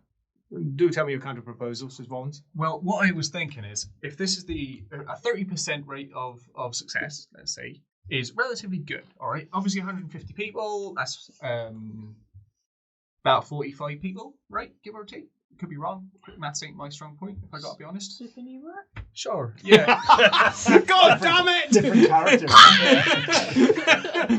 the table, eh? No, you need to use blather.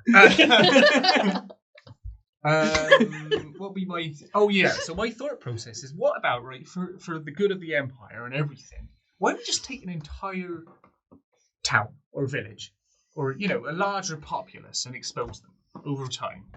and Magnus shakes his head.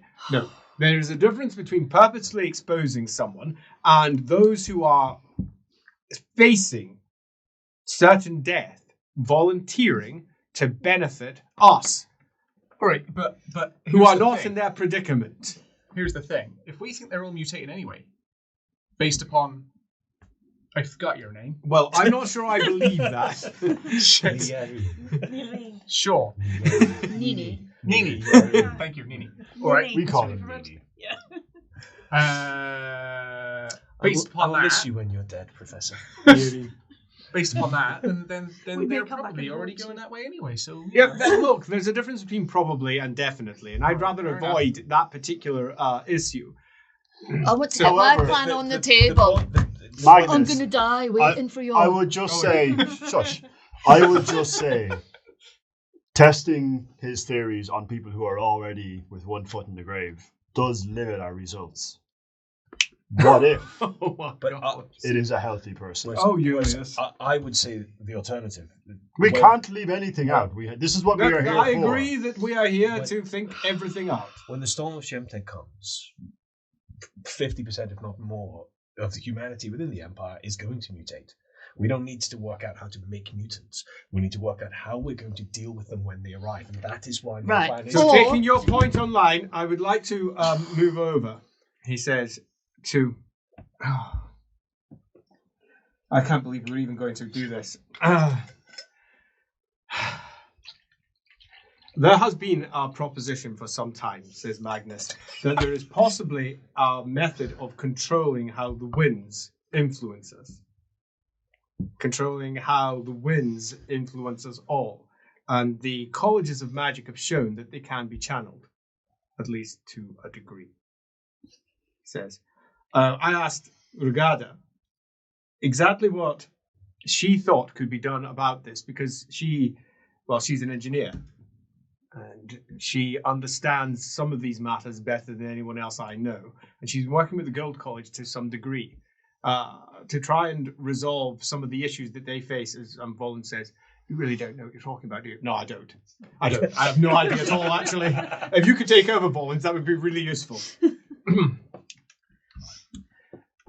And Volin says, it's easy. Brigada, please, take the Oh, floor. thank fucking fuck. As Magnus looks at him, really? He says, that's what you've got other people for, Magnus. By Valia's braids, I thought I was going to die.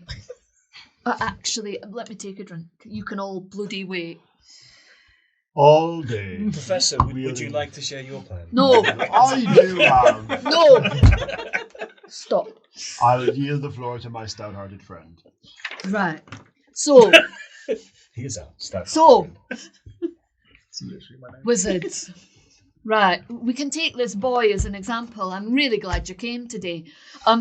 Shemtek, you were 12 when you discovered you were a wizard. Should I talk? I was 12 years old. And how many people did you kill when you discovered that? Come Too on. many. 24. 24 people. And how's that left you feeling? Do you feel good about it? Do you feel good about being a wizard? You feel like fucking shit, don't you?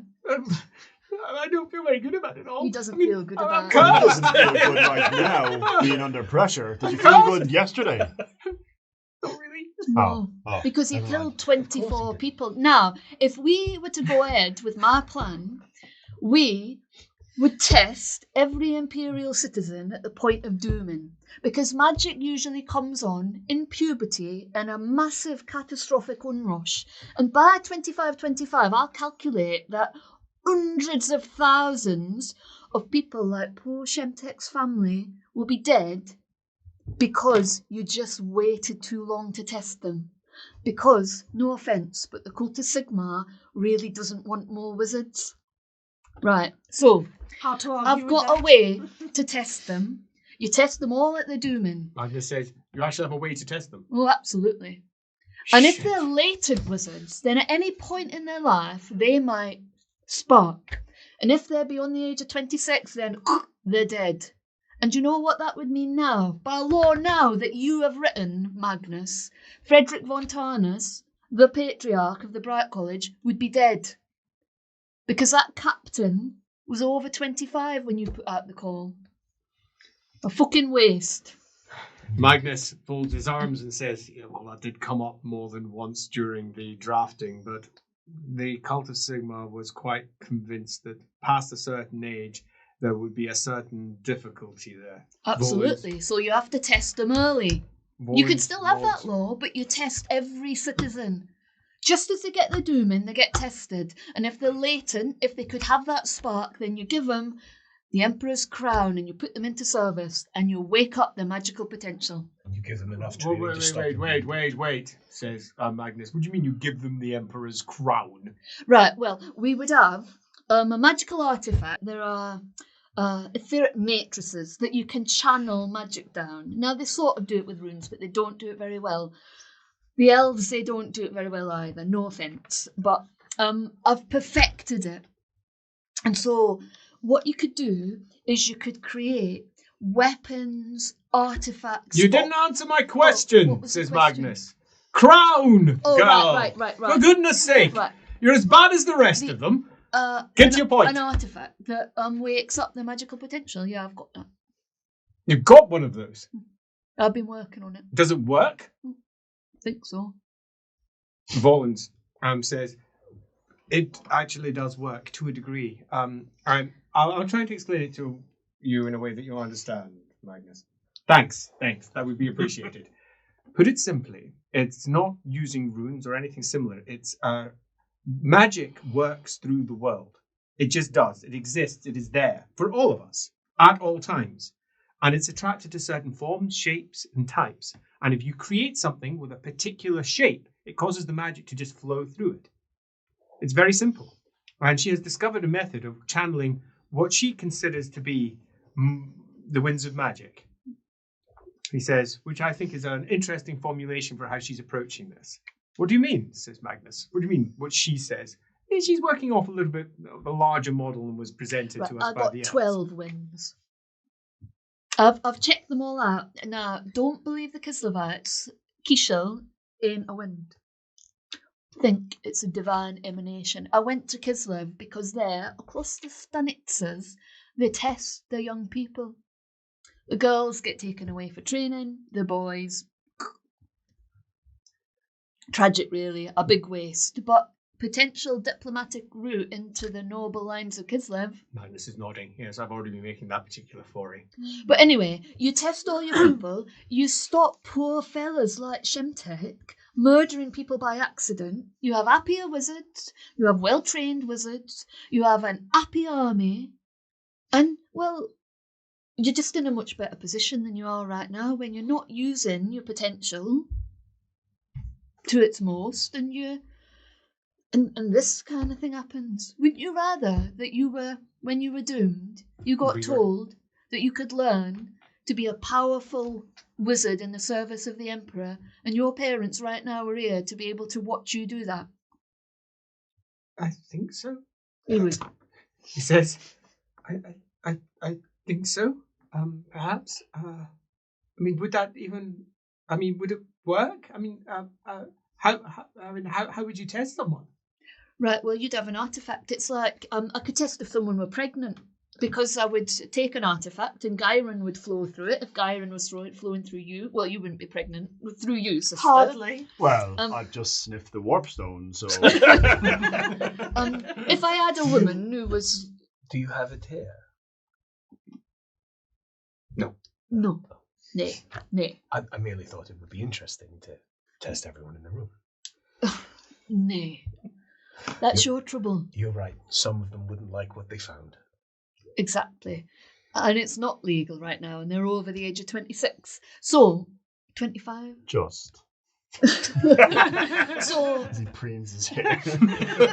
So, I just don't think you've got any other choice. You're just gonna waste so many people's lives. They're hounded, they're scared, they're hunted down by Sigmarites. Yes, do you think it's going to be so difficult to, so easy to get the populace to accept that particular change? You would be installing an entirely new circumstance. Right, well, I think you'd have to team up with the Cult of Arena. You'd have to get them on side, and you'd have to start local schools. None of this You know going the away Cult to of the Arena just colleges. made a petition to shut down the colleges of magic. That's what we were discussing in the conclave earlier today. Well, that's outrageous. The cult of Sigmar and the cult of Arena have come to the conclusion that the colleges of magic are inviting the dark gods into our very city centres, and they need to be removed. Right, well, you could get round that by making local schools for local people in rural areas, Yes. Great or good? Outdoor first. away from the cities. I mean, that would make sense. I mean, look at the mess that the wizards cause, because you get them traumatised, sad, angry. You get rid of all that. I reckon the Varenians would be right on there. They'd be up for it. I could convince them. So Magnus looks over at Volans. What do you think about this, Volans? Volans smiles and says, well, we do know that Teclis forbade this. It says, yes, because of the dangers that lay behind awakening latent potential and how it could often, if one remembers correctly, he said, fry their etheric flows, I think was what he said. Except he did it with an odd accent because he had been down in the east end of Altdorf for the last 5 years, dealing with the Grey College in particular, and had picked up quite the twang. He says, oh, I remember that. You sound like an idiot. Says Magnus, yes, I remember that. That was an interesting time. And yes, I do remember him saying something about how many humans had the latent ability within them, which is why we waited until 25. And past that point, the chance of it coming out was considered to be exceedingly low. But I don't understand what the issue would be with testing people per se. This doesn't sound like it would be much of an imposition. What do you think the cult would think about this? Well, it's better than making mutants legal, politically speaking. Still tricky, but... I mean, ultimately, power exists, so... I think the problem might be if, well, too many nobles, children, too many of the wrong people. Well, I mean, You'd have to get it through them. if you're presenting it like a Kislev front, two bad situations, but one of them's less bad than the other situation, then it does make that I have situation a question better. for you, So says we're the Emperor. open with legalising mutations. How much does it cost to create this artifact? You reckon somewhere in the region of about 90 to 100,000 crowns? Well, it ain't cheap. But quality comes with a price. 90 to 100,000 crowns. Per artifact. Oh, How long do they take to make? Your one's taken 15 years? 15 years I've been working on this. Yeah, and that one works. It You think? works. I think. How quickly can you test people? How quickly can you test people there? Oh, just in a jiffy. And you can test many, many people. 1,000 crowns, says Magnus. How remotely can you test people? How close? What proximity? Could be is put there? on them. Oh, you got to put them. It'll be like. Is it Oh, big? So it's No, the one that your first one is room sized. well, it's But- a room that they have to go into. it's such a complicated set of etheric matrices to catch all of it. But if you're only testing one wind, you reckon you could get it down to about the size of a small thing. But it's still a work in progress. Well, it needs funding, and as with all things, I reckon I could get it smaller. It'll be with time. defunded. The second I'm not emperor, it'll be defunded. Well, exactly. That's why we have to do it now. While we've got a man of your vision behind us. I don't think you understand what I'm saying. It will be defunded the second I'm not emperor. The amount of coin that you're suggesting will be required will mean that. And Volan says, yes, but think of the actual benefits that you would get from it. Surely it is worth starting this particular process. I could build them in major cities, and people could have a pilgrimage or such like. You do pilgrimages anyway. And then, as if I get funded now, I reckon I could miniaturise it. Perhaps you. Especially if you test each wind individually. And you'd only need 8 because of your... Could you install it in a gate?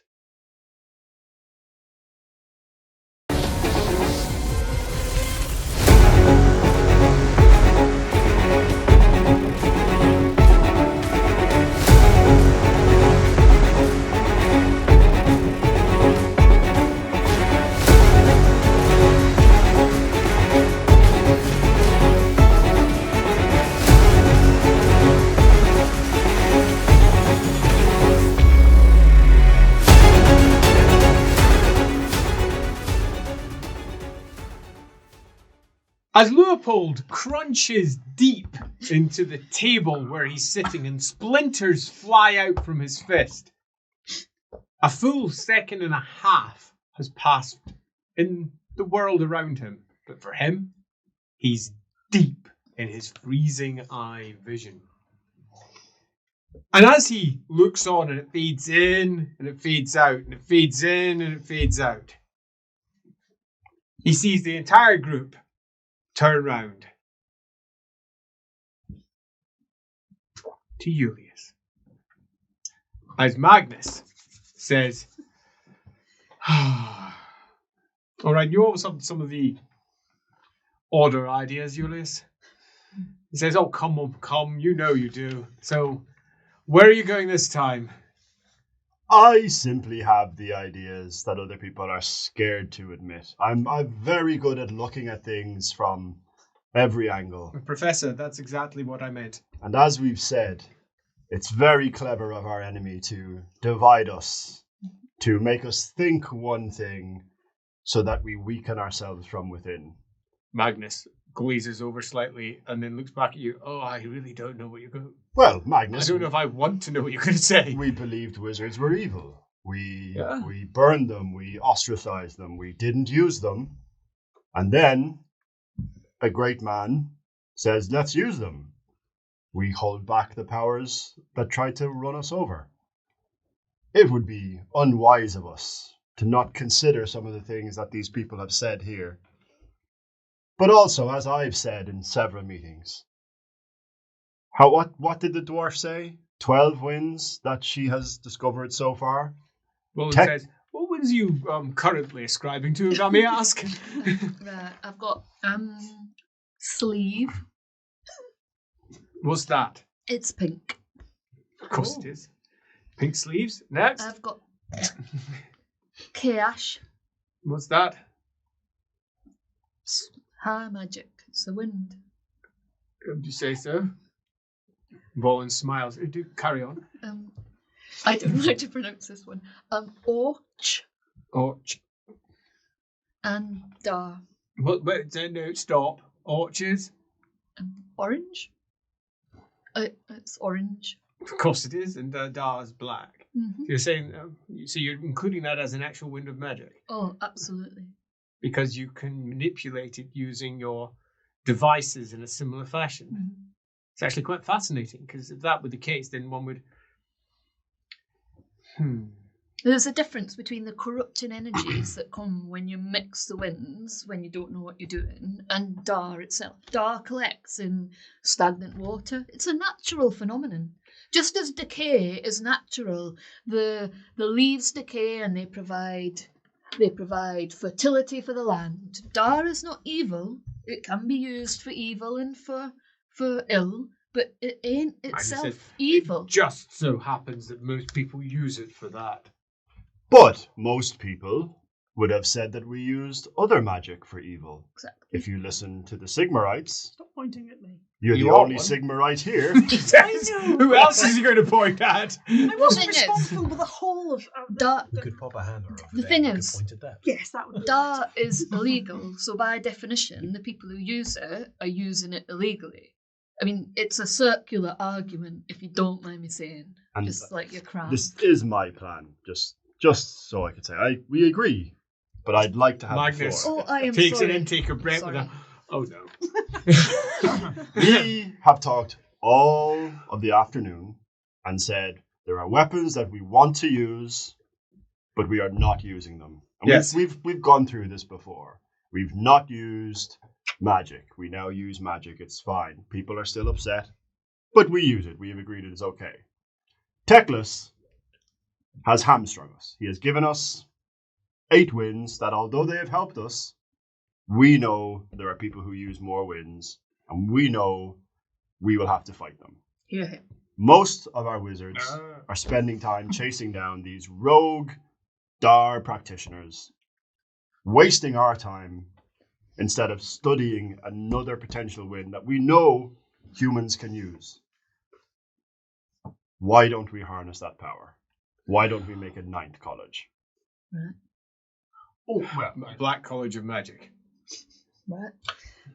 Why of the 4 Dark additional ones College you of just Magic. suggested? Says Magnus, Are you shaking only his head. positing 1 extra college? Why Because not we 4? know that's the one that we are seeing a lot of in this time. Right. We see humans have a predilection. But if there are 3 others, Fully, let's make more. I'm just Can't going be with done, what says Rollins. There's no human that can perceive the other winds of magic. The chaos, unfortunately, takes multiple decades of study, and at least 50 to 60 years. You must study and master all the other 8 winds of magic. Quite impossible within a human lifespan, says Rollins. not impossible within the lifespan of you now mutated wizards in your college. Well, They're that living- is a different, they're living much completely longer. different situation. Perhaps some I form of suppose. graduate college. I think though, I forgot one bit of my plan. I'll just addendum to the plan. Commissions. You said it would be defunded. You need to establish commissions so these things aren't defunded and your vision continues after your death. So the next emperor, it's out with their control. You are the walking representative of Sigmar on this earth, as are live and breathe by Valér's braids, and your will should be done when you're gone. Your victory in Kislev grants you a cultural cachet that Oh, your I successor know. will- I hear this every bloody day when somebody wants something. Oh, you know, the other day. Magnus, we don't want. We wish for the Empire to continue once you're gone. The other day, somebody tried to persuade me to my own face that I didn't decide to accept the colleges of magic as an idea until I met 3 high elven mages in Talabheim. Several months to almost a year after I'd already set off with them in my staff. The stories that are out there are spinning beyond any level of control. And oh gods. You think that some form of dark college is wise? Yes. May I be there when you tell the Grand Theologinist? No. That will be the very name Dark College, benighted, far from the Well, light. You dress it up. You've got a bright college. You've got a dull college. Whatever way you want to. Semantics, my dear Magnus. They're all but semantics. Oh Dual God. college. Perhaps I can see the conversation. The average person Were you doesn't even understand listening when dark. I told you what the Cult of Rena was trying to suggest today? Yes, and they're stupid. Well, They refuse. They are stuck in their dogma, and they refuse to look but forward. these are representations of the very people that we'll need to convince to And we- ensure that they don't think this is me and my dotage and We my senility explain in their my later stupidity to years them. doing something foolish. We've got a very intelligent elf who can explain, who's not Yeah, objecting to any They're not of going to this. listen to him. They're not going to listen to anyone in this table. They No listen- one's going to listen they to anything listen that goes you, on Magnus. Look, you're just going to have Totally to do don't. it, or it won't get done. So, if they think it's your senility or your dotage, I don't care. As long as it gets done and you establish those commissions so it can't be undone. Oh, you've decided it's happening. That's not how it works, as I think you No, know. but- No matter how much you state a thing to be true, it does not make it happen. whether I mean, that was a good attempt. Not your first, nor your last, I presume. God's willing, not your last. Shall he bless us. But no, that is not decided. But I think the point that perhaps underlies that point is that you must choose some course of action, Magnus. And if you don't ensure that that course of action is seen through after your death, this empire will founder upon the rocks of whatever next catastrophe comes. It won't survive to 2525. It will have fragmented and splintered. The provinces will have drifted away, and it will be just like it was before you reunited it. You have to leave a legacy. You have to preserve the good. I think that I've you left have done. quite the legacy. A legacy for 1,000 emperors. Only Sigmar has left a greater legacy than me. But as Nini says, I'm that told by legacy the could Grand easily be Theologinist all the disbanded. bloody time. Not my name. Nini, we're amongst friends. Sure thing, Prof. As Bollins says, but they do have a point. What would you prefer? To be chasing them down and know where they all are? Well, seriously, you're not actually considering some sort of benighted college, are you? Why not? I mean, we're only going to have 6 until I turned up. as you know. Oh, not this again. Well, it's true, Magnus, isn't it? The Techless didn't even believe that we'd ever perceive Heish until I turned up. What a fortunate occurrence that I did. The enemy will use whatever they can. Why shouldn't we be as Shakes his head. pragmatic? Yeah. Look, we've got ourselves an established group of colleges that are accepted. But we could have more. And Volin says, yes, well, how many do we actually have? Magnus says, well, strictly speaking, I suppose we have 9 already. Perfect. What? Why? Magnus and something. Blue, I've made a White. study of the colleges and orange, amber, grey. No, we also have another college that's put in place to look after the other colleges and make sure that they don't accidentally turn to the worship of something that they probably shouldn't. You But- took my idea and you didn't tell me you'd done it. Well, isn't that the very nature of the colleges of magic? They are, after all, arcane, secret. Well, if you'd Says have been- Magnus, and I'm not going to tell anyone that they've done this. No, we the whole point of it is that it's silent, as Shemtek is. Magnus, So there's this a- is why people will distrust the colleges when there are ones they are not aware of. But what do they channel?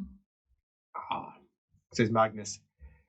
Well, this was set up without Techless's say so. It was done on as Volin smiles. I know you said you were never going to tell anyone this. He says, I'm dying. Well, not right now. No, right now. I'm dying. What? I mean, we've been in this room a while, but Can I? They've got good How long have you smells. got? Volin? He says, I give you 4 months at most, perhaps less. I smell A single beautiful tear rolls down the Aaron's cheek. that's plenty of time for these things to come to pass. But it ain't time enough. It's time what we have. That's what we need to look at. I've been on this throne for almost 60 years. I'm not a young man anymore. And I'm dying. And you're not wrong. There's something wrong inside me, something growing. And it's devouring my body from within. And I've been holding on through a mixture of spells and the good guidance of the cults for almost 10 years. I was told 10 years ago this was coming. Why do you think I set you up? Somewhere where I could just relax. And not have this mess. Oh, this is supposed to be done. Done. And it's not. It's never ending. I do not have time to convince people of any of this. And I didn't have time to have the colleges properly looked after. I couldn't trust the cults. We had long discussions about this. The cults would close at the very second. So I set up a small commission, which is, I admit, your point was well made, but I set up a small commission. And I set it up over in Vesterland. Because they already had some long established traditions for how magic was handled. And I worked with the Ventanuses and the Van Horstmans, and we built a commission to show how the magic needed to be monitored. They monitor them. And with Volins to say so, he's helped establish this. Thank you. Volins folds his arms. Well, they were moving to a position of almost all-encompassing power for all they were held in check by law. Who knows what would happen in future? It was important that, in particular, the Grey College was monitored. The Grey College is a very dangerous college, the most dangerous college that we have. They can change people's minds. They can make people think certain things have happened that have not occurred. Now, it might work on an individual basis, but if you get them all working together, which fortunately is not their predetermined state, but should they ever reach the point where they work in concert, we will have wizard wars. They will attempt to rewrite history according to their own preferences. The colleges are not going to develop in a way that we all hope once we are gone. Because there will be different people in control, younger minds who don't understand the dangers that we faced. And then as the next generation comes in after that, the Great War will be a memory. And they will no longer be concerned about the Great War. They'll be concerned about the other college, about someone who thinks differently to them. We have attempted to set up models to ensure that when it all collapses, it collapses into a settled fashion that will be controlled. That we have demolished our own constructions in a fashion that won't destroy the empire around it, allowing other minds to come in later and rebuild them in a more, let's say, appropriate form for the era that they will almost certainly be encountered by. Humanity is broken in terms of this. They repeat the mistakes again and again. Magnus is putting everything that he can into the laws, but it has taken him decades to do. And now we have months. Nevertheless, says Magnus, this is all college. Look, I'm not against the idea of making an edict. And it can be an edict which is, it's going to be difficult to do, but I couldn't get one through. I could make that a thing. But what are the benefits? What would actually be real about this? Because we'll never do it in a fashion that will bring them, will bring the cult on side. We don't have time. That won't happen, which means it will have to be done in secret. And if we do this in secret, just think of the damage it could cause if it were discovered. Well, I'm already dealing with the damage of our Westerland issues. You already have a secret one. What's one more? That's not an argument for it to exist. That's merely a statement that if it were to exist, it would not be breaking a precedent that had already been established. Let me put it forth. We are spending a lot of our time looking into this star. We are wasting valuable resources instead of studying it and harnessing it. Why waste the time of our learned... Because it corrupts, says Magnus. But we thought mutation corrupts. No, it does corrupt. It corrupts the mind. Using dark magic, the very nature of the magic, in the same way that using bright magic, says Magnus, showing a surprising amount of knowledge about the mountain winds in general, that makes one angry. Or using the jade magic might make one more relaxed. For example, using using that power corrupts you to your very core. No, Magnus. No, he's right. You have to think of corruption, as I said, as decay. It decays you. It's not a moral statement that it corrupts you. It simply is the wind of decay. Yeah, and so it will do to Entropy. your body and your mind Entropy. what entropy does. I And understand. you have to be prepared for that. We've said mutants aren't mutants because they're evil. It is the effect of the magic. This is the effect of this magic. What I would say, and I'm not against your plan necessarily, but were you to enact your plan without also enacting my plan, you would be only exacerbating the mutant problem. Nini, Well, have I said a unless- word against your plan? Well, no, indeed. Unless Barry's right, and there's some rare amongst your stock who don't mutate. You put them in this college, and that they learn it. Rollins No puts evidence. up his hand and says, what you have there is a particular issue, which was something that plagued us right at the very beginning of the formation of the colleges of magic, and that is that we do not all have equal capability. For all, there might be someone that does not, as you put it, mutate very easily, or at least visibly, in a fashion that anyone understands. They might have absolutely no talent or ability to easily use that particular type of wind. Now, the lack of proper investigation into how Da manifests within humanity is most certainly a consideration, but if I were to address your point directly, says Volans, they pretty much can all do it, because Da can be accepted by all wizards. Which means... Magnus says, well, you didn't need to say it so sinister. He says, but it's the fact. It is almost the universal constant that lies beneath the magical process for each one of the colleges. Right. Any one of our wizards can become a far more powerful wizard by drawing upon that. Exactly. And this But is my point. the corruption that comes with it cannot be denied, says Volans. And this is why it would fall under the purview of your invisible college. something to be monitored. I have no desire to have monitors on my monitors. Barry? No, sorry. Country. Right. I just had a thought. If we have the colleges already set up, right? They're already there. They already exist. And you've just mentioned that every single wizard theoretically can cast this star. And if that is the case, then why aren't we? Well, why not a select few from the colleges, the best, brightest, or those who are most? Wait, were you not listening? No, I understand that side of things, and you've set aside something there already, but like a secondary. That it corrupts. Yes. Okay, that right. I understand that, but what I'm saying is, if we know those people that are using it, that are there, they are then monitored within their own college, and the actual competition between the colleges would be even worse. Imagine you're the bright college, and one of your dark wizards goes wrong, right? How embarrassing. You lose out everything. All the other colleges knows that the bright wizards were the one that went when they let it drop.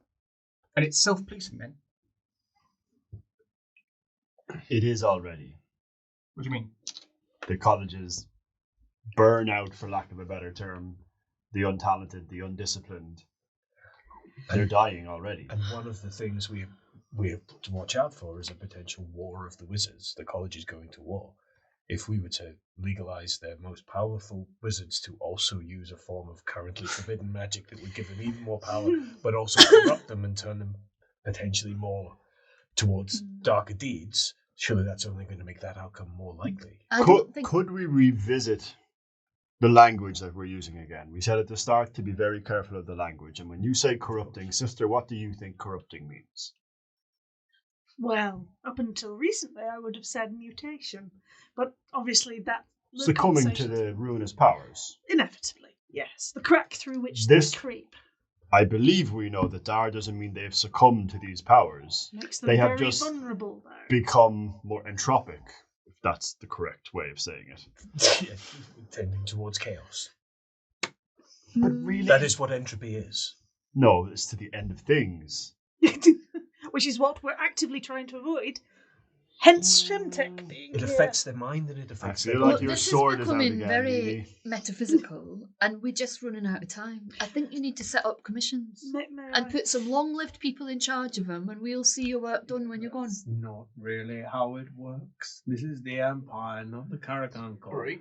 What about Sigmar? What you got? Have you finished with your I think my point has insane been plan? made. Insane? Yes, Thank looks at you, you. Barry. Have a bit of decorum. So We let don't me- have decorum in this room. That's the whole Excuse me, point. says Magnus. Sorry, Magnus. Excuse me. Oh, we don't have decorum. Excuse me.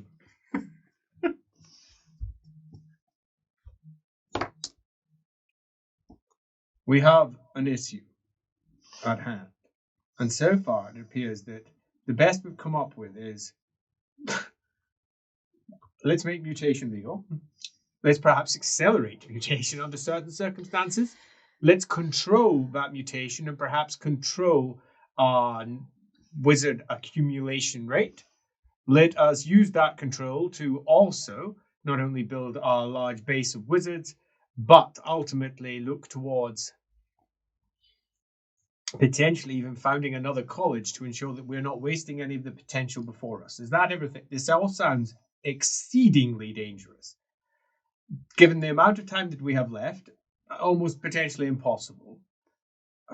I am almost appalled that many of these points have been made, but as is often the case with these discussions that we have, unexpected outcomes might result. Well, The state army wouldn't exist as it currently does if it hadn't been for one of these conversations. We wouldn't have executed many of the, let's say, insurgent noble lines that were not happy with the new imperial rule. We would have kept them alive, but after our discussions, we came to the conclusion that it was better for the unity of the empire to remove them. This was not a public discussion. Many of them were executed for reasons that were quite beyond my individual purview or indeed influence. They just happened out there. But it was for the best. The Volfins were put down. They had to be. They had to be. Altdorf was completely removed, the entire line destroyed, so that we can install our own appropriate rulers there to ensure that the colleges do not disintegrate. I put my own bloody secretary in there, Halswig, to look after affairs. My secretary of all things. In a few hundred years, that's going to look like something completely different. Who knows how it's going to be rewritten? Because apparently I met elves over in Talabheim and made the decision when I was in Talabheim to take them on. I'd been talking to them for months by that point, but no. So who knows what the future is going to suggest I'm going to do? I should like to hope that the cult of Sigmar has got some... Oh God, sister, I hope you have something that's more sensible. No pressure. We've talked a lot about magic, corruption, mutation. We've talked about it being a weapon.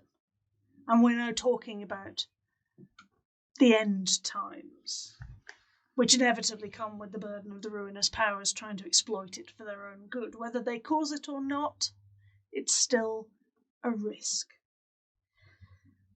My suggestion is that we potentially use an existing framework to control what we all agree, I think, is our greatest weapon, but in the wrong hands, could be very much the opening of the gates to corruption. Bear with me. I think I see your plan already, sister. Well, let me state it for the less prescient around the table. Magic is dangerous. If it's uncontrolled, if it's triggered, so we control it. And whether we do it using your plan, whether we have time for that, Magnus, because, as you say, time is short in a number of ways. But perhaps if we were to constrain the colleges, keep the wizards within their walls, let them explore, and if it involves... I'm not convinced that we want to open ourselves to corruption. I can't take it that far. Language. Corruption, we've talked about it. It does it. Dar, yes. Anyway, it's not what I'm here for. We control them. We keep them within the walls. They are a weapon and we use them accordingly. And we use them, and the Sigmarites oversee their use. The people trust us, they follow us. We're not going to be doing terribly much more than guiding them as we already do. We're just going to be reassuring them that if we're doing all these things, that they're being looked after and their souls are being considered alongside the vast power that's being wielded. And we could put that in place. And I can't imagine that the cults would particularly complain about that. Of course they wouldn't. Of course not, see? My dear, the people don't trust you. The people fear you. Well, that's not necessarily a bad thing. I when don't it think comes to that's end true, times. says Magnus. That might be true for you, but that is not true for many. But so The people this who are afraid that they will be put up on a pyre. But this proposal would see the colleges kept in prisons until they're to be wheeled out for war. Prison is a very strong word. Well, you said kept inside the walls, It right? could be very Contained, big I walls. believe. I think it might have just been sort of a metaphorical. You just do your dirty business inside sort of thing. We don't let them wander amongst the populace. Right. Well, Oh, no. well, And That we is- set them no, up that's to... that's prison. Yeah, that is in prison. We keep an element of secrecy about what they do as something to be feared. But do you Lie to see the the people. problem there, right? The people already see the wizards as separate from them, right? What you have right now are wizards who don't necessarily see themselves as separate from the people.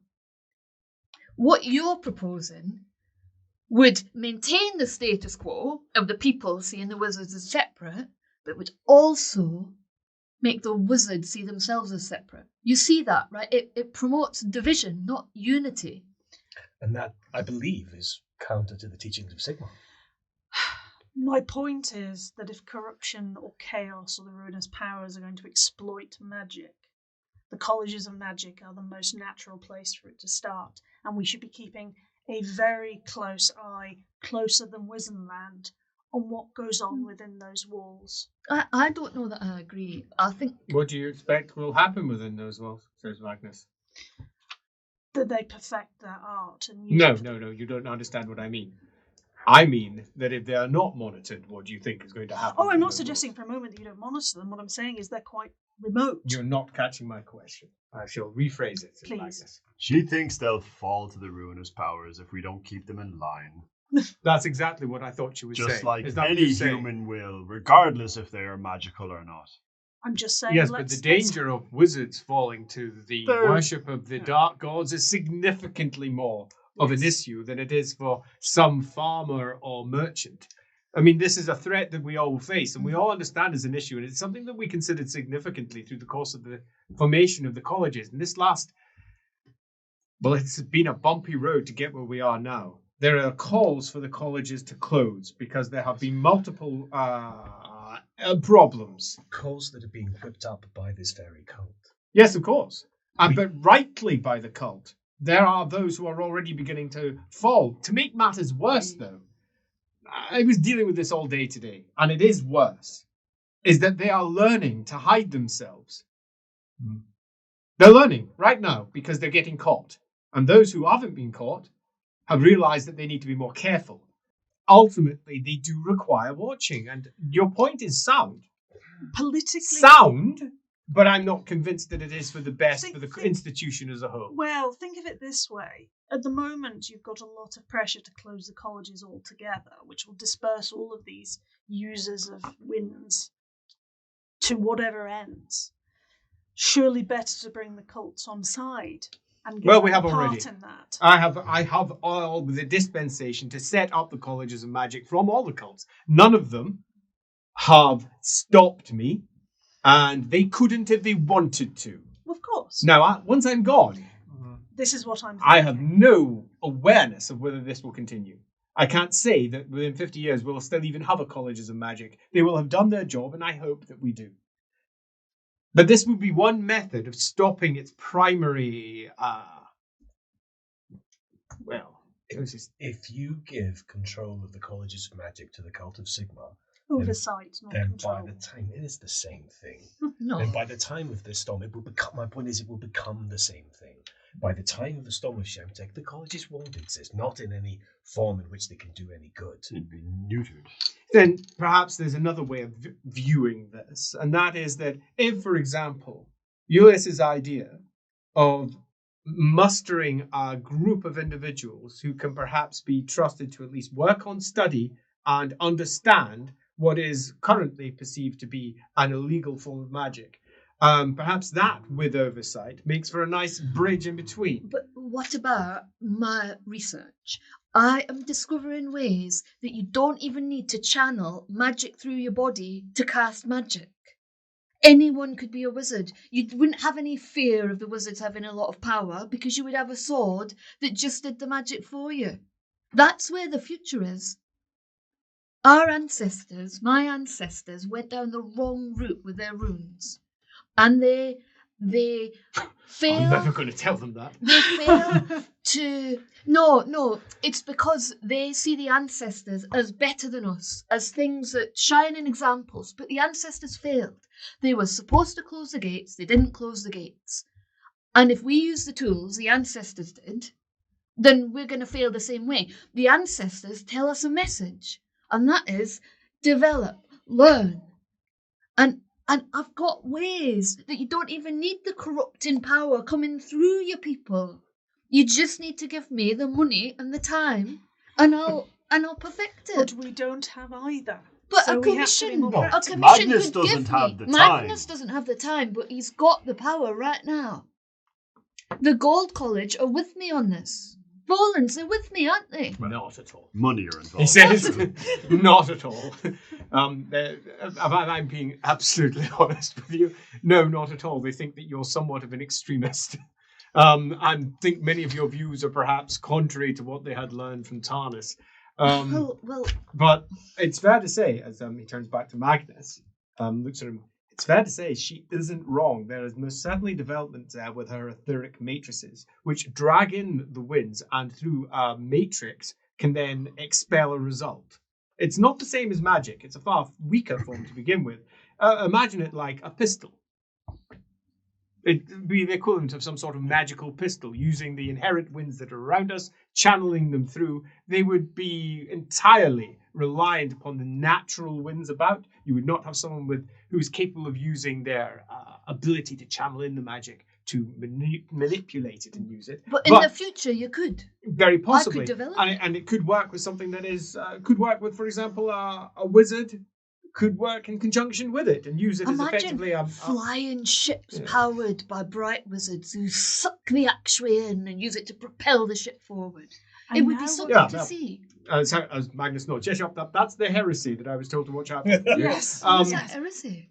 Sounds more like a fairy tale. Oh, really? That's coming from you and your family. The reason you're here is because they all thought it was heresy. Oh, right. Well, right.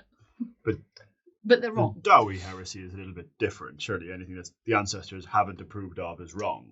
Well, exactly. And if we humans believe that, well, we'd still live in caves. Exactly. Every human that lights a fire uses actuary as a tool already. It's merely a natural progression of engineering. Magnus goes, fucking hell. It won't solve the root problem. I'm merely suggesting that we add a little bit of... It's not even a guiding hand, a little bit of the humanity and the consideration of the souls alongside the power. Shemtek, do you consider your soul? Or are you automaton's not the right word. Are you just a vessel for your wind? He wouldn't know if he was being corrupted. That's not what I'm asking him at all. Do you feel like a person? Well, yes, thank you. He just nods slowly. I think so. Do you revere Sigmar? As Magnus says, these are all good questions. What's your opinion on this boy? And we all just go. As he just sits there and looks around at all of them. My opinion? Well, the storm, I think it's real. So let's start with foundational principles. That's what my master prefers. Start with a foundation and build up from there. So I believe the storm is real. I believe that come 2525, that my magic will be so powerful that I might be able to tear apart the world myself if I were still alive by such a time. There is just so much Azir everywhere. The Storm of Shemtech destroys everything else. It completely consumes everything. I think it's real. I can't see any way around it. It seems as inevitable as... Well, he looks over at the Emperor. I can't believe you're going to die. All men die, boy. It's part of life. Too soon. He's had more than most. Not enough. I don't... I listen to all of these things, and I have to say that whilst one obviously has an opinion, I don't really feel qualified to provide any additional voice to this. As Volan says, well, there's a few things you have to consider here, Shemtek. He says, number one, if you are going to be at the forefront of the study of this particular thing, you're going to be at the forefront of magic within your college. If there is such a great well of Azir sitting on the horizon, you're going to slowly learn how to channel this, which means that one day you're going to be leading your college, boy. So step up. What? Step up. Right? He says, looking around. Well, I think a dark college sounds very foolish because the nature of the people that would be required to do it, there'd be too much power, and power corrupts. And the very nature of the magic also corrupts. So you would be setting up an area for a doorway for the ruinous powers to step through. No. I don't think it would even be so blunt or blatant. I think it would be just people would do bad things. It doesn't require an external agency or force for that to occur. People, by their very nature, are greedy. At least that's what I've found in my life. And when they're given something, they don't want to let go of it. which means that if they have a power put over them, they're going to twist. They're going to try and pull away. If you put a Sigmarite over them who sits on their shoulder and wheels them out to war, they're not going to be happy. You're going to create a future enemy, the very enemy that you say that you think the colleges will create anyway. You will create them by the creation of this particular formation. And as for legalizing mutation, I don't think you could, even if you wanted to. I don't think anyone would accept it. It's not a matter of making it legal or not legal. It was required. There was a real cause and effect. They were mustered. They were trained. They showed their worth. And then when they came back, it was made empire-wide by someone who had defeated the enemy using this particular tool. It was a tool that was justified for its existence. There is no clear justification for this other than the desperate desire for a hoped-for outcome, an enemy that lies on the horizon that none of them will be certain of, whether they're tilling their fields or they're going to throng or any equivalent. They are not going to accept that at all, not until the day that they are brought face-to-face with their own child showing a mutation. And that is the day when you might be able to bring them on side. But beyond that, no. So the only time that this would ever come out, he says, is come the end times. When it goes dark and the world starts to mutate and the night draws long, the sun falls behind the clouds and the dark winds rise from all sides. There are mutants everywhere. It's everyone's brother. It's everyone's sister. Then that is the day you do it. That is the day that you put forward the unacceptable.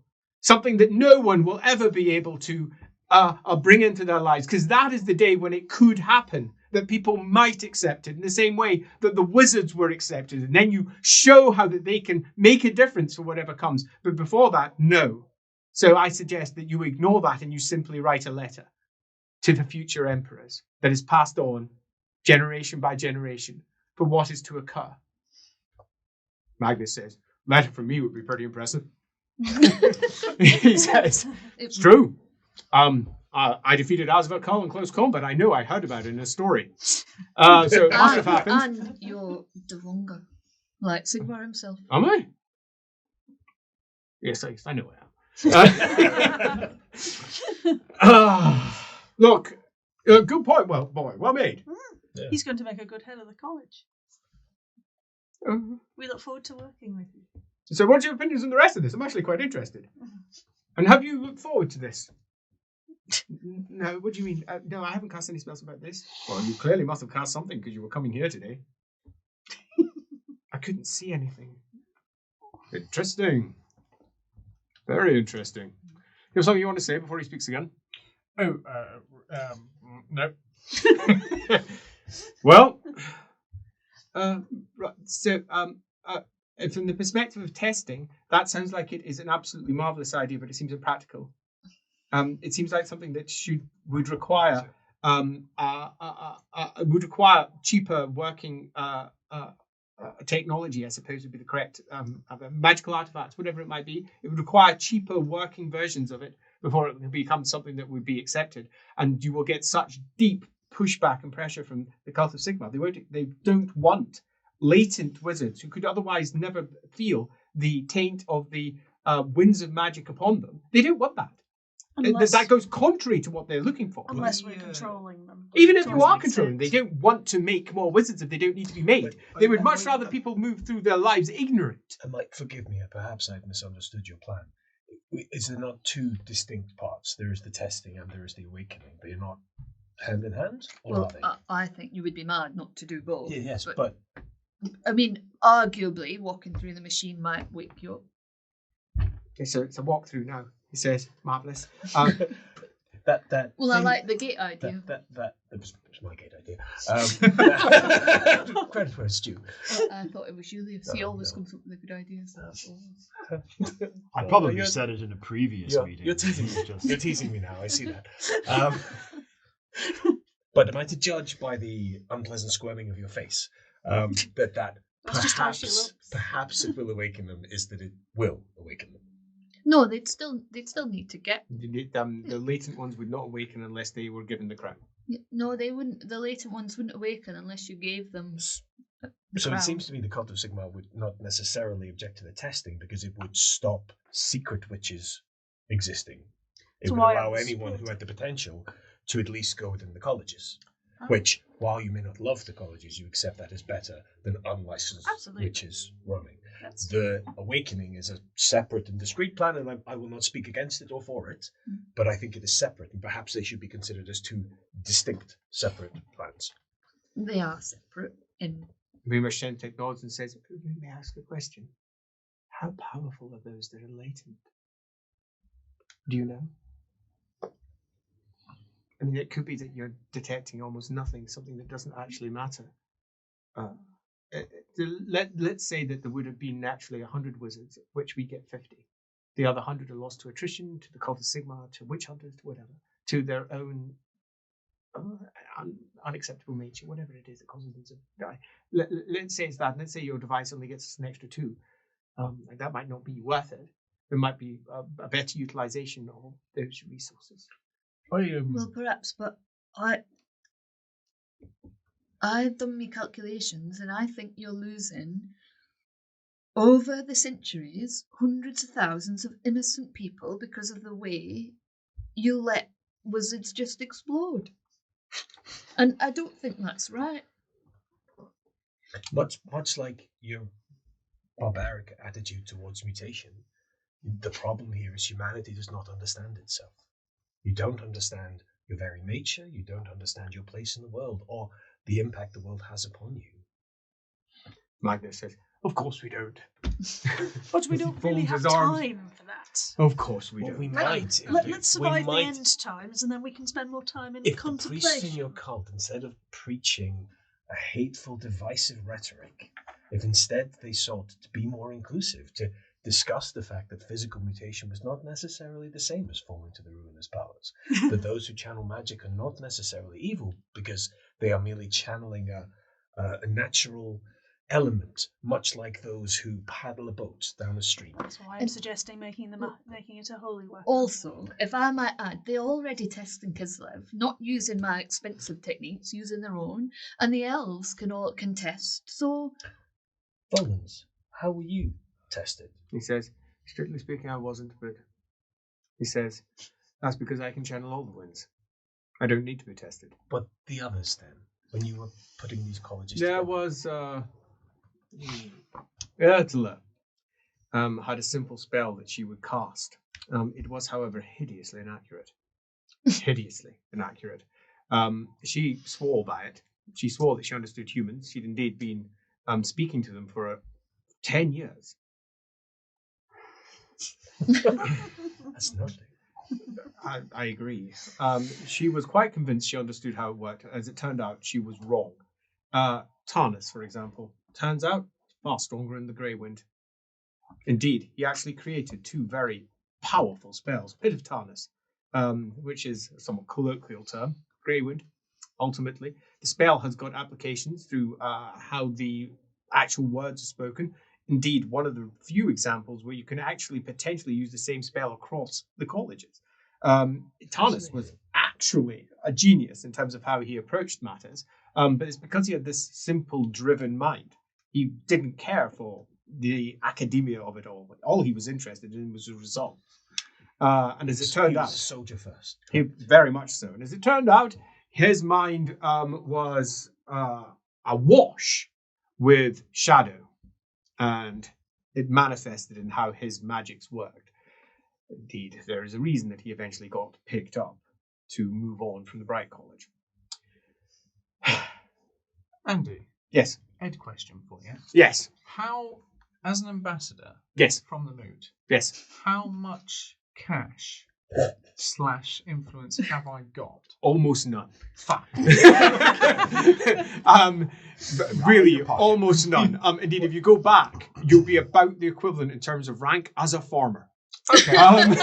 But a farmer of good standing, but a farmer. Yeah, that guy's a nice guy. But Yeah, no. yeah, totally. Yeah. Oh, he goes off and he speaks to the emperor over there. Oh, does he? Oh, I bet he does. Have you seen my potatoes? Yeah. Same question, but not about an ambassador. Yes. Ambassador, about a representative and close relative of the Phoenix King. Correct.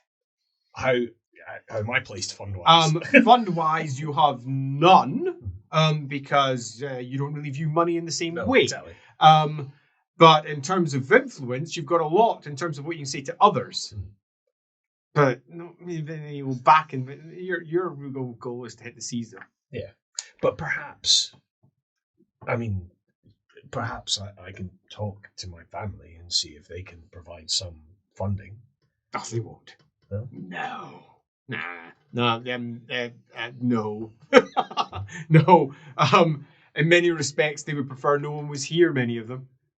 There's only really one pressure, and that's coming from the top, and that pressure is nothing more to maintain contact, and that's it. Monitor. Well, certainly he'll try. But Yeah. That's definitely it. yeah, totally. As Magnus goes, so our best conclusions from this are that in the future we're apparently in a lot of trouble.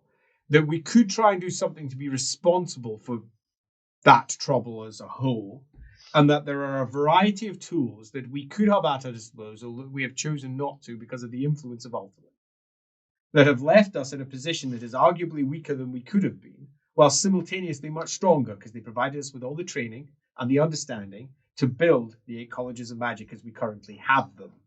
So we have benefited from this, and as time has passed and the years have become decades, it's become clear that they had their own agenda, which we knew from the outset anyway, says Magnus. Of course they did. And they didn't so much have an agenda as they had fears. And their fears were this. This is their fears.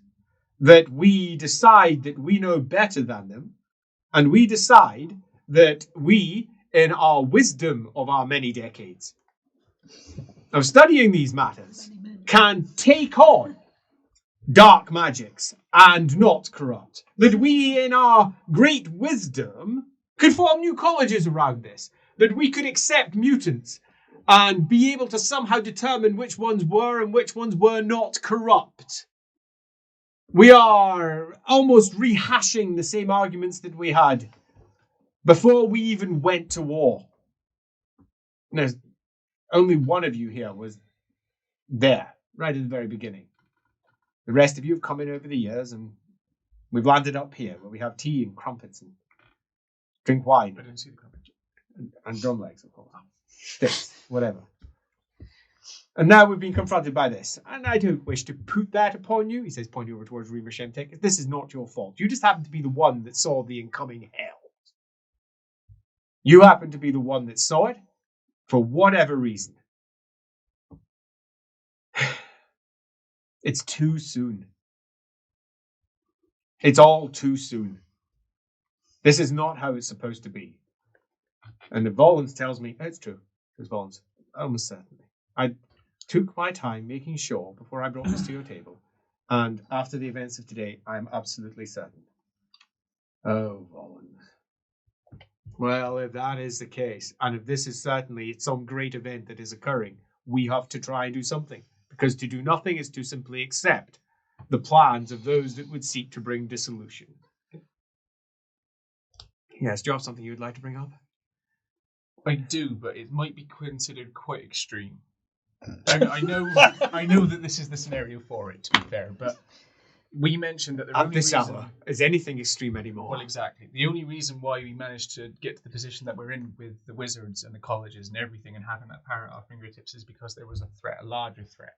Right. Now, the larger threat that we are being told about here is imperceivable. I'm thinking that why don't we, for lack of a better term, generate a threat? Something to, something to rally around against. Like the ruinous powers. Yeah, but When they're not on our doorstep, it's harder to convince the people. That's what you now, think. I do have access to what some would consider examples of ruinous powers and ways of, for lack of a better term, creating them, putting them into the world. Oh my god. Is that? That runs counter to Oh, Barry. all sense, Barry. and morality. Well, I'm no, beginning I to think know. the ruinous I said, powers look, have I got said, to I you. said it wasn't extreme. I said it was extreme. So don't judge me. Don't none of you judge me. All we're talking about is ideas. Let the man speak. It is let creating let the halfling larger, speak. a larger enemy, a story, and we know. Doesn't matter. They don't have to do anything bad. All they have to do is walk through a town. And perpetuate the notion that mutation is immoral. So as the Storm of Shemtech rises, Don't as matter. magic coruscates through the world, as rates of mutation increase and increase and increase, this empire becomes further divided, turns against itself, and falls into ruin. All right, yeah, that is a fair point. Didn't think about the back end of that. But what? Okay, that's not the right enemy then. A different enemy, something larger, more insidious, and there that we can point at and go, look out, look up your sons and daughters. A greenskin horde. Maybe. I hate to say this, but I actually like the letter idea. Which idea? It's Magnus's own. Oh, No, Magnus's it was idea. Shemtek's idea. A letter. Shemtek nods, then stops nodding. And, So Magnus looks at him, looks out. It's actually quite a good idea. I'm not against it, because it. But what I don't like is delegating this to people that I don't know. What about Who's if, to say what we will get for the next emperor or the emperor after that? I'm thinking more of 3, 4 down the line. what about if we were to find a way to put you into a magical sleep? And then I mean, I appreciate the idea, but I think waking up and with the horror of what I witnessed. No, I do not want that. I have done my part. Your Right. people are long-lived. His people are long-lived. They would know the next emperor. They would be able to continue the work. Or pass it to the I've cult. got about okay. 60 I don't years. mean to But remain what- in these lands when Magnus but- passes. what makes you think that your cult are not? Can't decide whether I think that's something I should take as a compliment or not. Intended as a I do not compliment. And intend I to. shall take it as one. I do not intend to stay either. I intend to go home and take back Carragate Peaks. Bloody hells. I was 10. But what makes you think that the cults can be relied upon? Precisely. Maybe 1,000 of them are good, but you just need one corrupt one. Well, What that's makes the same you... of anyone. Exactly. Exactly. So This you is the can't point. you can't leave it to the But cults anymore than if you they can were- leave it to. If they were blessed, touched by the gods. Which gods? But how do you make? Sigmar, But how do you make sure that Rena, you've got one in every Shelia. generation?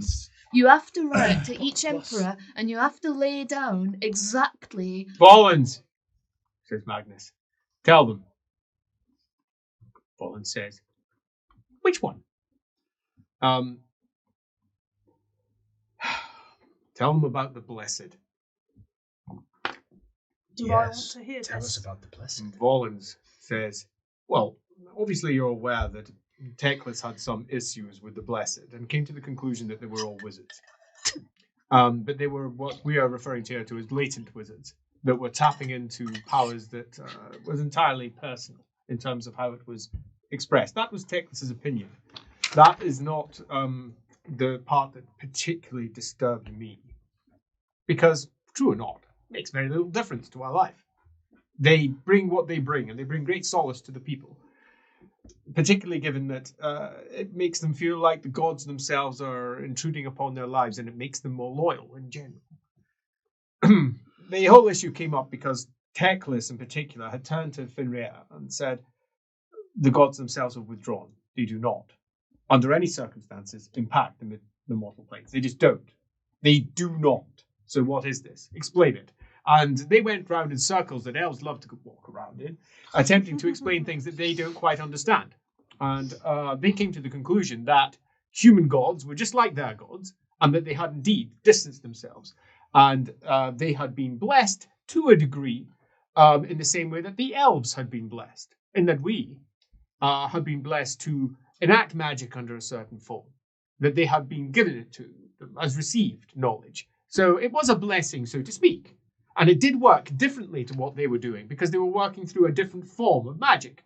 As far as he was concerned, it was divine magic.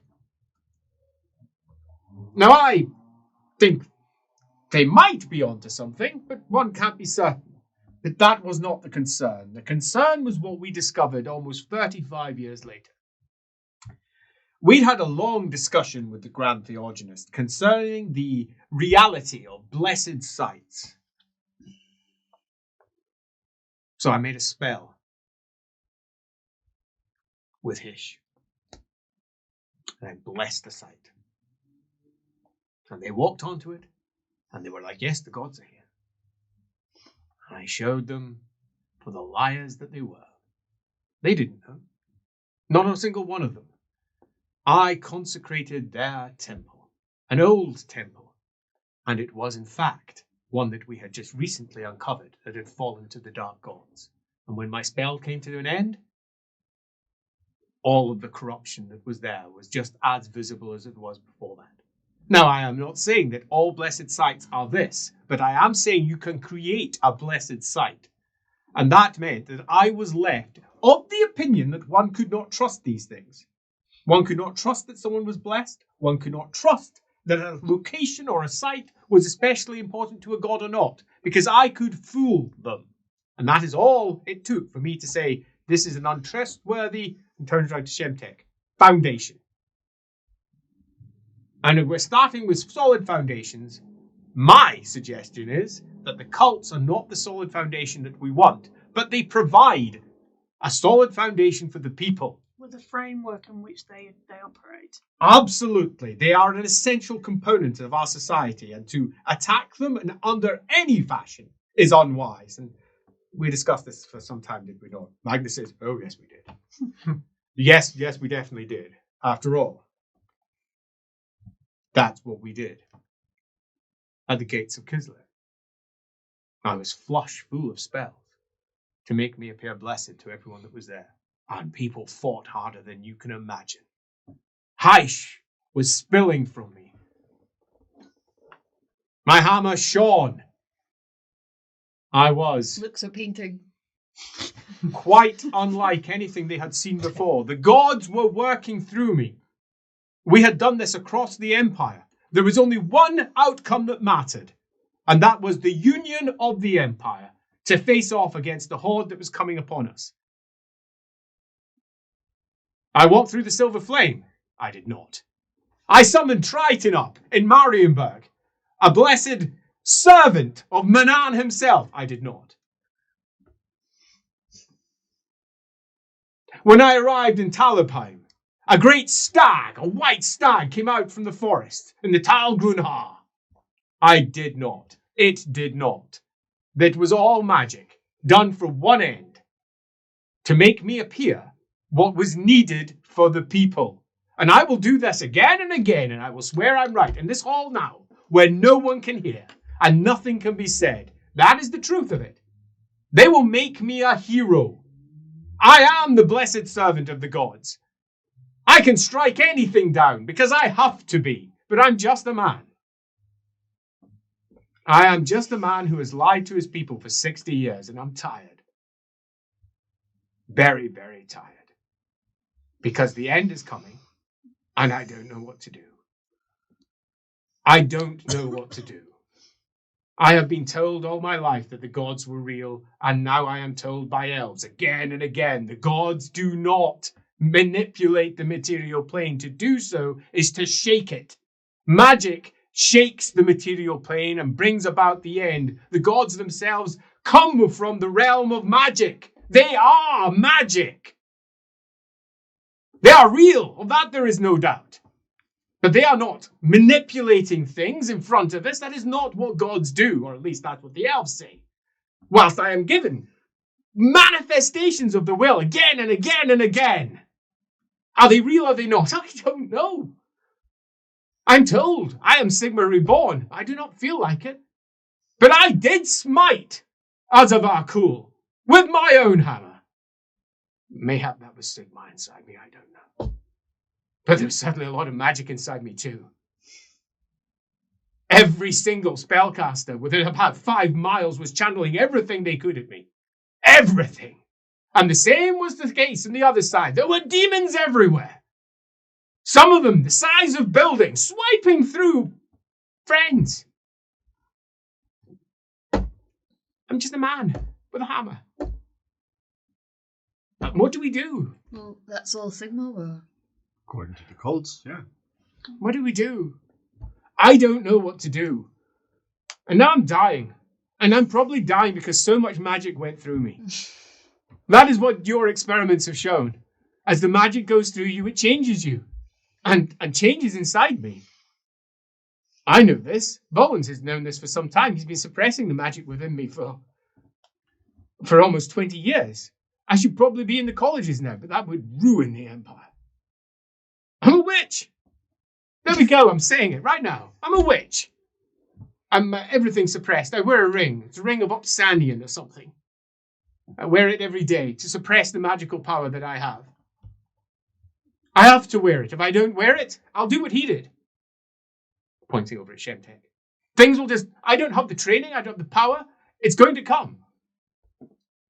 And everything you say is right. Everything that you're all saying is correct. And I do not know what to do. I don't know what to do. I think, and this pains me to say it, Berry may have the right of it. Not around the mutants, just to be clear. But about the story and the narrative. You use story to the absolute best of your ability. I'm a goddamn liar. You're a storyteller. I'm a goddamn liar. That's what I am. For the right reasons. Bollins is the storyteller. He's a fucking elf! You know? No, he's human. And Bollins says, thanks for that. He's an elf! Bollins is an elf who saw what the colleges were going to become under the hands of the bloody influence of Ulthuan and said that would not do. He tricked the elves. He's a bloody trickster to his core. I think it's a little bit unfair. He says, come on, Joros, it's what you are. He shrugs. Well, I might be. He says, look, let's put it bluntly. Joros and I are lovers. There we go. Have been for the last 60 years. Let's put up with all this nonsense. No, but really, Professor, my entire life is a lie. Everything about this is a lie. And I'm put in this ridiculous situation. I didn't want to do this. The only reason I'm doing this is because some stupid Kislevite boy came up to me. I fell in love with him. And he said, oh, by the way, the world's going to end. If you don't do something about it, we're all fucked.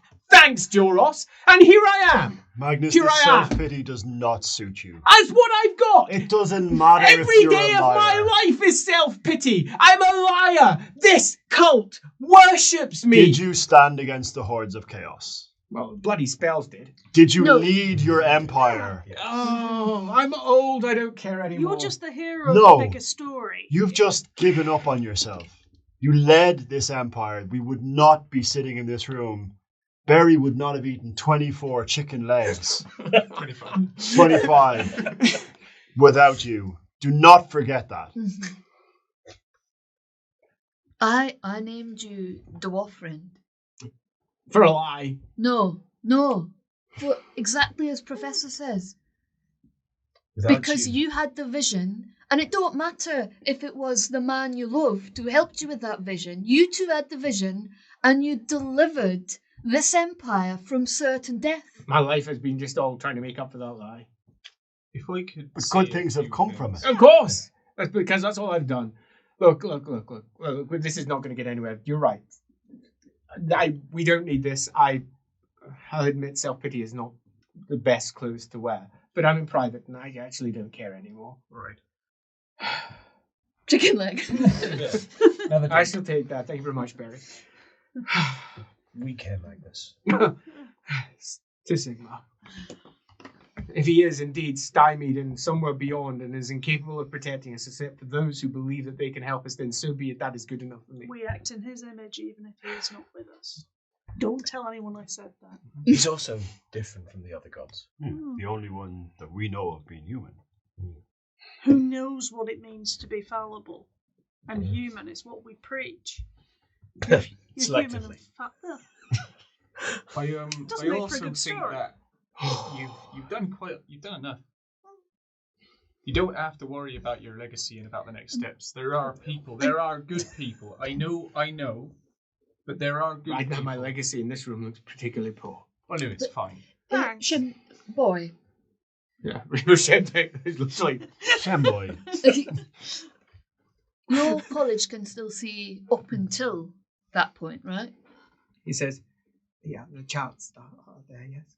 So you got the probabilities of who's going to become emperor. Yeah, but you've got to realise that they actually mean nothing. It's the great lie of prophecy. There could be a 99% chance of a particular event coming to pass, but the 0.2% is the one that might come to pass.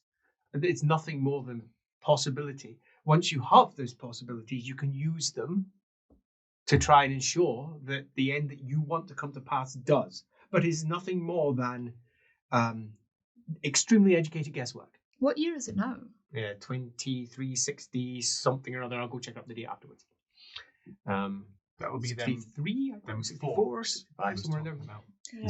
So hang on. If you're an elf, No, you send this to. the one. Oh, is it? No. Don't know what you're talking about. Well, you're pretty long lived. What are you going to do after? Says, depends. Is this bad? Have a drink? Says, no, really. I mean, if it's really this bad, there's very little I can do. Depends how bad it actually is. But you could Yeah, but if you're remain going in to contact with the subsequent emperors. You could Exactly. pave the way. I might. Although I'll be honest, I'd rather not go to Altdorf or go Vertbad or no, I have no interest. I like Nuln. I like Nuln. Nuln is nice. Nuln's at least acceptable. Volans, if I may, I will be staying on to make sure that whoever stays. Well, you say that, but sensible. once Magnus is dead, trust me, it'll all turn into a very different position. Only You if will we be let it. working. No, you will be working on legal matters. All right, You will fine. have to go into hiding. I will try to do what I can that will make things better than it is. Magnus nods. Actually says, it actually might be worth bringing what you're doing to an end. Well, I can't be doing that. That's sort of an ongoing project. So that Might to not be matter. fair, nobody else has noticed any of that sort of stuff. Well, I have noticed because you told me. Yeah, I know, but you. But this is hang on, this this is a room. closed room. Yeah. You can't be taking stuff You out know of the that. rules You of know the that. And that vow, that remains true even once Magnus has passed. We'll put our socks in that wine. As I don't want to talk about Magnus sighs and says, we're going to have to do something. First, I would like to thank you, Rima Shemtek. Your advice has been not what I wanted to hear, but at the same point, what I needed to hear. I have been quiet this last 5 years, knowing that I'm dying, and it has plagued everything I've done. I have lost focus, I think. And saying it out loud really does change everything. We have to do something. And we have to do something unacceptable. We're going to have to. If this is exactly what you describe, boy, my good name means nothing. It's all been a lie anyway. So, the question is, what do we do? You've given me some ideas at least. Dark college. Sounds ridiculous. Oversight by Cult of Sigmar. They're burn it. But it might be required if we were to do some legalization mutation. I think I agree with, of all things, the boy. I don't think it will be accepted. It will just bring civil war. The second I'm dead, I have to stop civil war. When I die, the provinces are going to go to war with each other. It's what's going to happen. It's what the state of affairs was before me, and it will be the state of affairs afterwards unless I directly impose. I've done my best with the laws that I put in place, but civil war is very likely. So we can't enforce this sort of rule because it will make it happen. It will give a reason, a point of division between different people. Respectfully, Magnus, you have another form of influence you're overlooking here. You have laws, your legal influence as emperor, yes. But you said it yourself. You're seen as a divine servant. You're seen as Sigmar Reborn. You're a symbol within that cult. Can you not wield some influence on the cult? Not anymore. Not after the Grand Theologian has died. This new one, he's a politician. He doesn't care anything for me. He sees me as an old man that's causing him problems, which is hilarious. He's 5 years older than me. And they forget. Actually hilarious. I despise him. But that does not go beyond this wall. I despise him. An old, stuck man with absolutely no awareness of the damage that he is doing to his people. So replace him.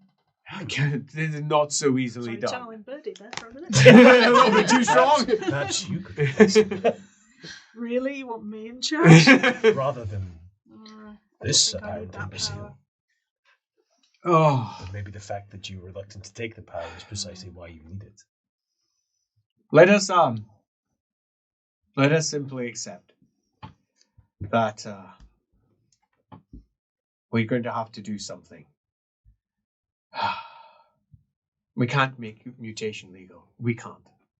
But we can prepare the world for another incursion. And if it's coming in 2525, then I can even have that left with the cults not to be open until 2500, given to the Emperor.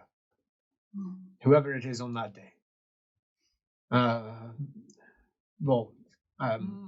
Do a reading. I want to know where it'll be most likely to be safe, where it's most likely that they will not open it. Do something with it. I want it to be as holy as you can make it.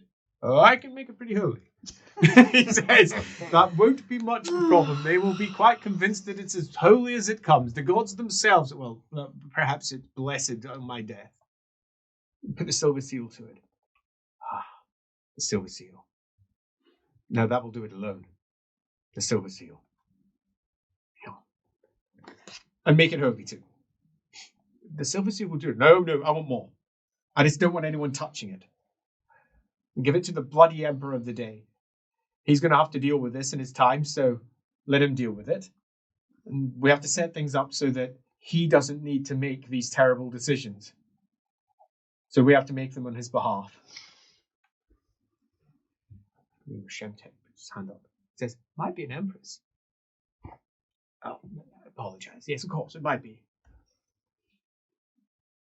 Probably won't be. You've seen the way the Albercans vote. I mean, our last one, the Greta.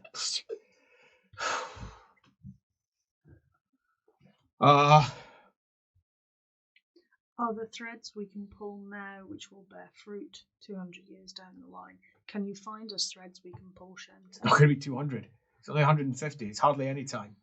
I'm a priest, not a calculator. It's hardly any time. Abacus. If we can see the future to a point, can we not seek to That influence? is what I was saying. Yeah. Ugada, I'm going to send you to Middenheim. I want you to liaise with the Wizards Guild up there. Right. And I'm going to Bollins. I want the colleges removed from the Wizards Guild. I only want golds up there if we can manage it. Maybe blues and golds. Nothing else. I want someone who can look to the future and see when that storm's coming. And I want someone who can build. Ugada, you're going up there. Blues and golds only. I can't do that. I've already given dispensation to all of them. Look, the Bright College is very... I don't care. And He you says- want me up there working with them on artifacts? Yes, I'll exile you. That will really please the good old dukes up there. They'll love the idea that they've got themselves someone that I've kicked out. They're kicking up fuss as bloody old wolf emperors are already howling.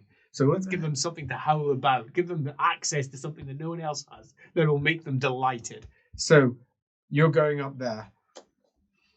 I cannot make a dark college come to pass in this time. I just can't do it. There is no way for us to get the necessary tools in place to make it safe. In the amount of time that we have left, we can't do it. It would take 25 years, maybe Set it in motion. 50. No, because there's no one I trust. Do you have a handy wizard who has already mastered all of these things, like good old Volans here, who had mastered all those 8 winds of magic because he was an elf? He was perfectly positioned to make sure that the colleges were safe because he knew it all already. Could Bones not do it? No, Volans can't do it. He knows nothing about that magic. He shakes his head. No, nothing at all, actually. I avoid it But do you very much. would My Volans religious know prerogative. someone? Fair. Now, Do you know any other of our kind who? Trust me, Suffice. I do, and you don't want them. Fair enough. He says, I'll defer to your expertise. well, you know exactly who I'm thinking of. Bill. Yeah. The great enemy. I thought you were meaning one in particular. No. Well, yeah. Well, yeah, I one in suppose, yeah, one in particular. particular. Yes. No, yes, I Yeah, do. yeah. Oh my god. No. Yes. Definitely not. Definitely not. Think of the corruption that would bring. Oh dear. If anything, we should put something in motion to ensure that doesn't happen. And it will happen if it's not put in place, says Volans. Well, that's my concern exactly. It's too dangerous. It has to be handled through a far more careful route, but I think that Barry has a point. Particularly on the mutation and where it comes from. There is some form of development that can be made here. If there's something that we can do to set things up for the future so that there are additional tools in place. I mean, you said it yourself to me before. They are volunteers. They are looking to help. The greater good. And he nods. How much can I ask of my people? To stop the end of everything? I think the question with that one is, how much can your people help you and your legacy? I don't actually care about my legacy. I don't think I ever did. I care about what my legacy means because it will keep the Empire together. And give them hope. And they're going to need it. I'm going to be Sigmar to many after my death. They are going to parade effigies of me through towns. Ridiculous outcome, but it's to the betterment of the Empire.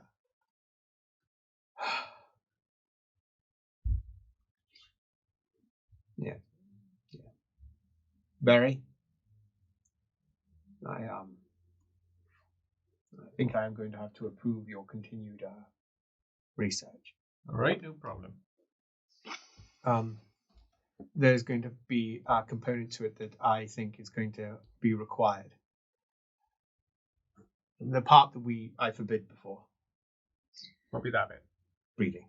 Right. Yeah, I forbid it, and for good reason. But as you put it then, they're going to love each other. They're going to fall in love like any do. They have done already. And you've made a passionate argument that to restrict that from them would be to effectively make them caged slaves. Mm-hmm. It's true. And you're not to watch, Barry. No, well, I mean, you have... Unless they're willing, of course. oh, you yes. We know what he's like. But You if they have to consent, make- I don't see what the sin is. Oh, stop, all of you. It's going to have to... We'll sit down, we'll make it work. But we're going to need some form of oversight. And I think you're correct. We need some form of oversight. I don't know what that is yet, but I'm not entirely convinced it's your cult. I'm not convinced it's not either. Because your cult, under certain circumstances, is perfectly placed to do this. They already provide oversight to the colleges. The colleges are inspected frequently by them, and the individual wizards are often quizzed by them, and that is to their great, I think, benefit. It keeps them on their toes. Ensures that the chance of those who may be predisposed towards things they really shouldn't be. Can't you find a Shellian who'd do it? They are pacifists. They will not go near the colleges. Oh, sorry, I thought you meant the The oversight mutation. of berries. Oh, they will not. They will want to heal it. No. I gotta be honest, I kind of want it kept in the way that it is. We got certain checks and balances already. No. No, I know. I'm just saying. I can't believe I'm even saying these things. We explore all options. That's what we do. I'm going to give you a red, and I'm going to put the silver seal to it. You all know what that means. If the silver seal is put to it, that means it's an imperial. Definitely comes from the emperor. Effectively, it's not fake. There's no way to fake it. The silver seal is an artifact that is, at least so far, impossible to duplicate. It's the emperor's official seal that has stood for thousands of years. So it's unfakeable. Apparently, at least that's what they say. Maybe. But you're going to be stuck, unfortunately. Now, currently, I still rule the Reich. So you're only going to be able to do this within the Reichland and Visenland and Nuln. That's it. Because that's the only place where I can make an outright ruling, and I'm going to end it. Right. Because when I've already put everything in place to turn Altdorf into effectively... I mean, I'm making it a council so that no one has the power to do what I'm doing right now. I'm trying to do the same in Nuln, but I'm getting significant issues with it. And the issues are simply that it could be undone. So there's no point in doing something that can be undone. But in Reichland, it won't be undone because of the way that Sigmar is prevalent there. I can ensure that no Prince of Reichland will ever be able to do what I'm about to do, which is because I don't trust whoever it is that takes control, but I trust myself. Who else can I trust? So, yeah, I'll do that. And he looks up. Shemtek, you have been charitable to our nonsense. Shemtek shakes his head. I am just out with it. I am just honored to have been in a position where I could help. He says, you weren't just in a position where you could help. You have changed the very nature of how today has unwound. I intended to get drunk and return to the conclave tomorrow with a hangover. So instead, go to the conclave tomorrow and shout at people. Because I have been quiet for too long. Does anyone have any concerns? You might want to make him glow, Rollins, just to ram any messages home. No, that goes against the way we do things. Sigmar is a matter of faith, not a matter of proof. They have to believe in me, not see it. The deed is already done. I am done. Let my immaculate body continue on after me like I'm a living saint. I do not want that to happen, but it has to. It has to. I will lie in Nuln forever, frozen like I never died. Oh, that's what I said. Yeah, but I'll be dead. But yeah, you won't come back. Can't we just... No, Just- I'll be dead. And I'll be damn glad I'm dead. Right. Any other concern? Can I test them in Middenheim? Can I test them up there? Test what up there? You know, all the people. You can do whatever you want when you're up there. You'll have a Right. bloody imperial writ from me, and you'll Excellent. almost certainly have speak to the. They have absolute authority in Middenheim, so you're in a unique position to provide them with access to something that Altdorf and Nuln doesn't have, which will make you their favoured servant. Right. Because you are providing them with something that no one else has. They always like to get the one up on us. Use it. This artifact you talk of that can trigger latency into full magic, have you built that? Have I built that? No. No. I've built the detector, Yeah, but not the... You've built it in theory. I've designed it. I'm just thinking that in and of itself could be a political weapon you might wish to keep very close if you do. Imagine that you could trigger magic in people for ends other than to create more wizards to solve You could the problem. control noble lines like that. That is my concern. I'll keep that close to me chest. I am thinking one thing though that you said, Magnus, that's probably quite wrong. What's that? Or different. You said that you'd want to do tomorrow with a hangover, but now you got to do it shouting at people. Why don't you do it with a hangover shouting at people? The two are not mutually exclusive. Yes. Exactly. We could help with that at least. Drink to that. And as Luipold sits watching this unexpected council of unexpected advisors, he is left with quite the unexpected vision of everything.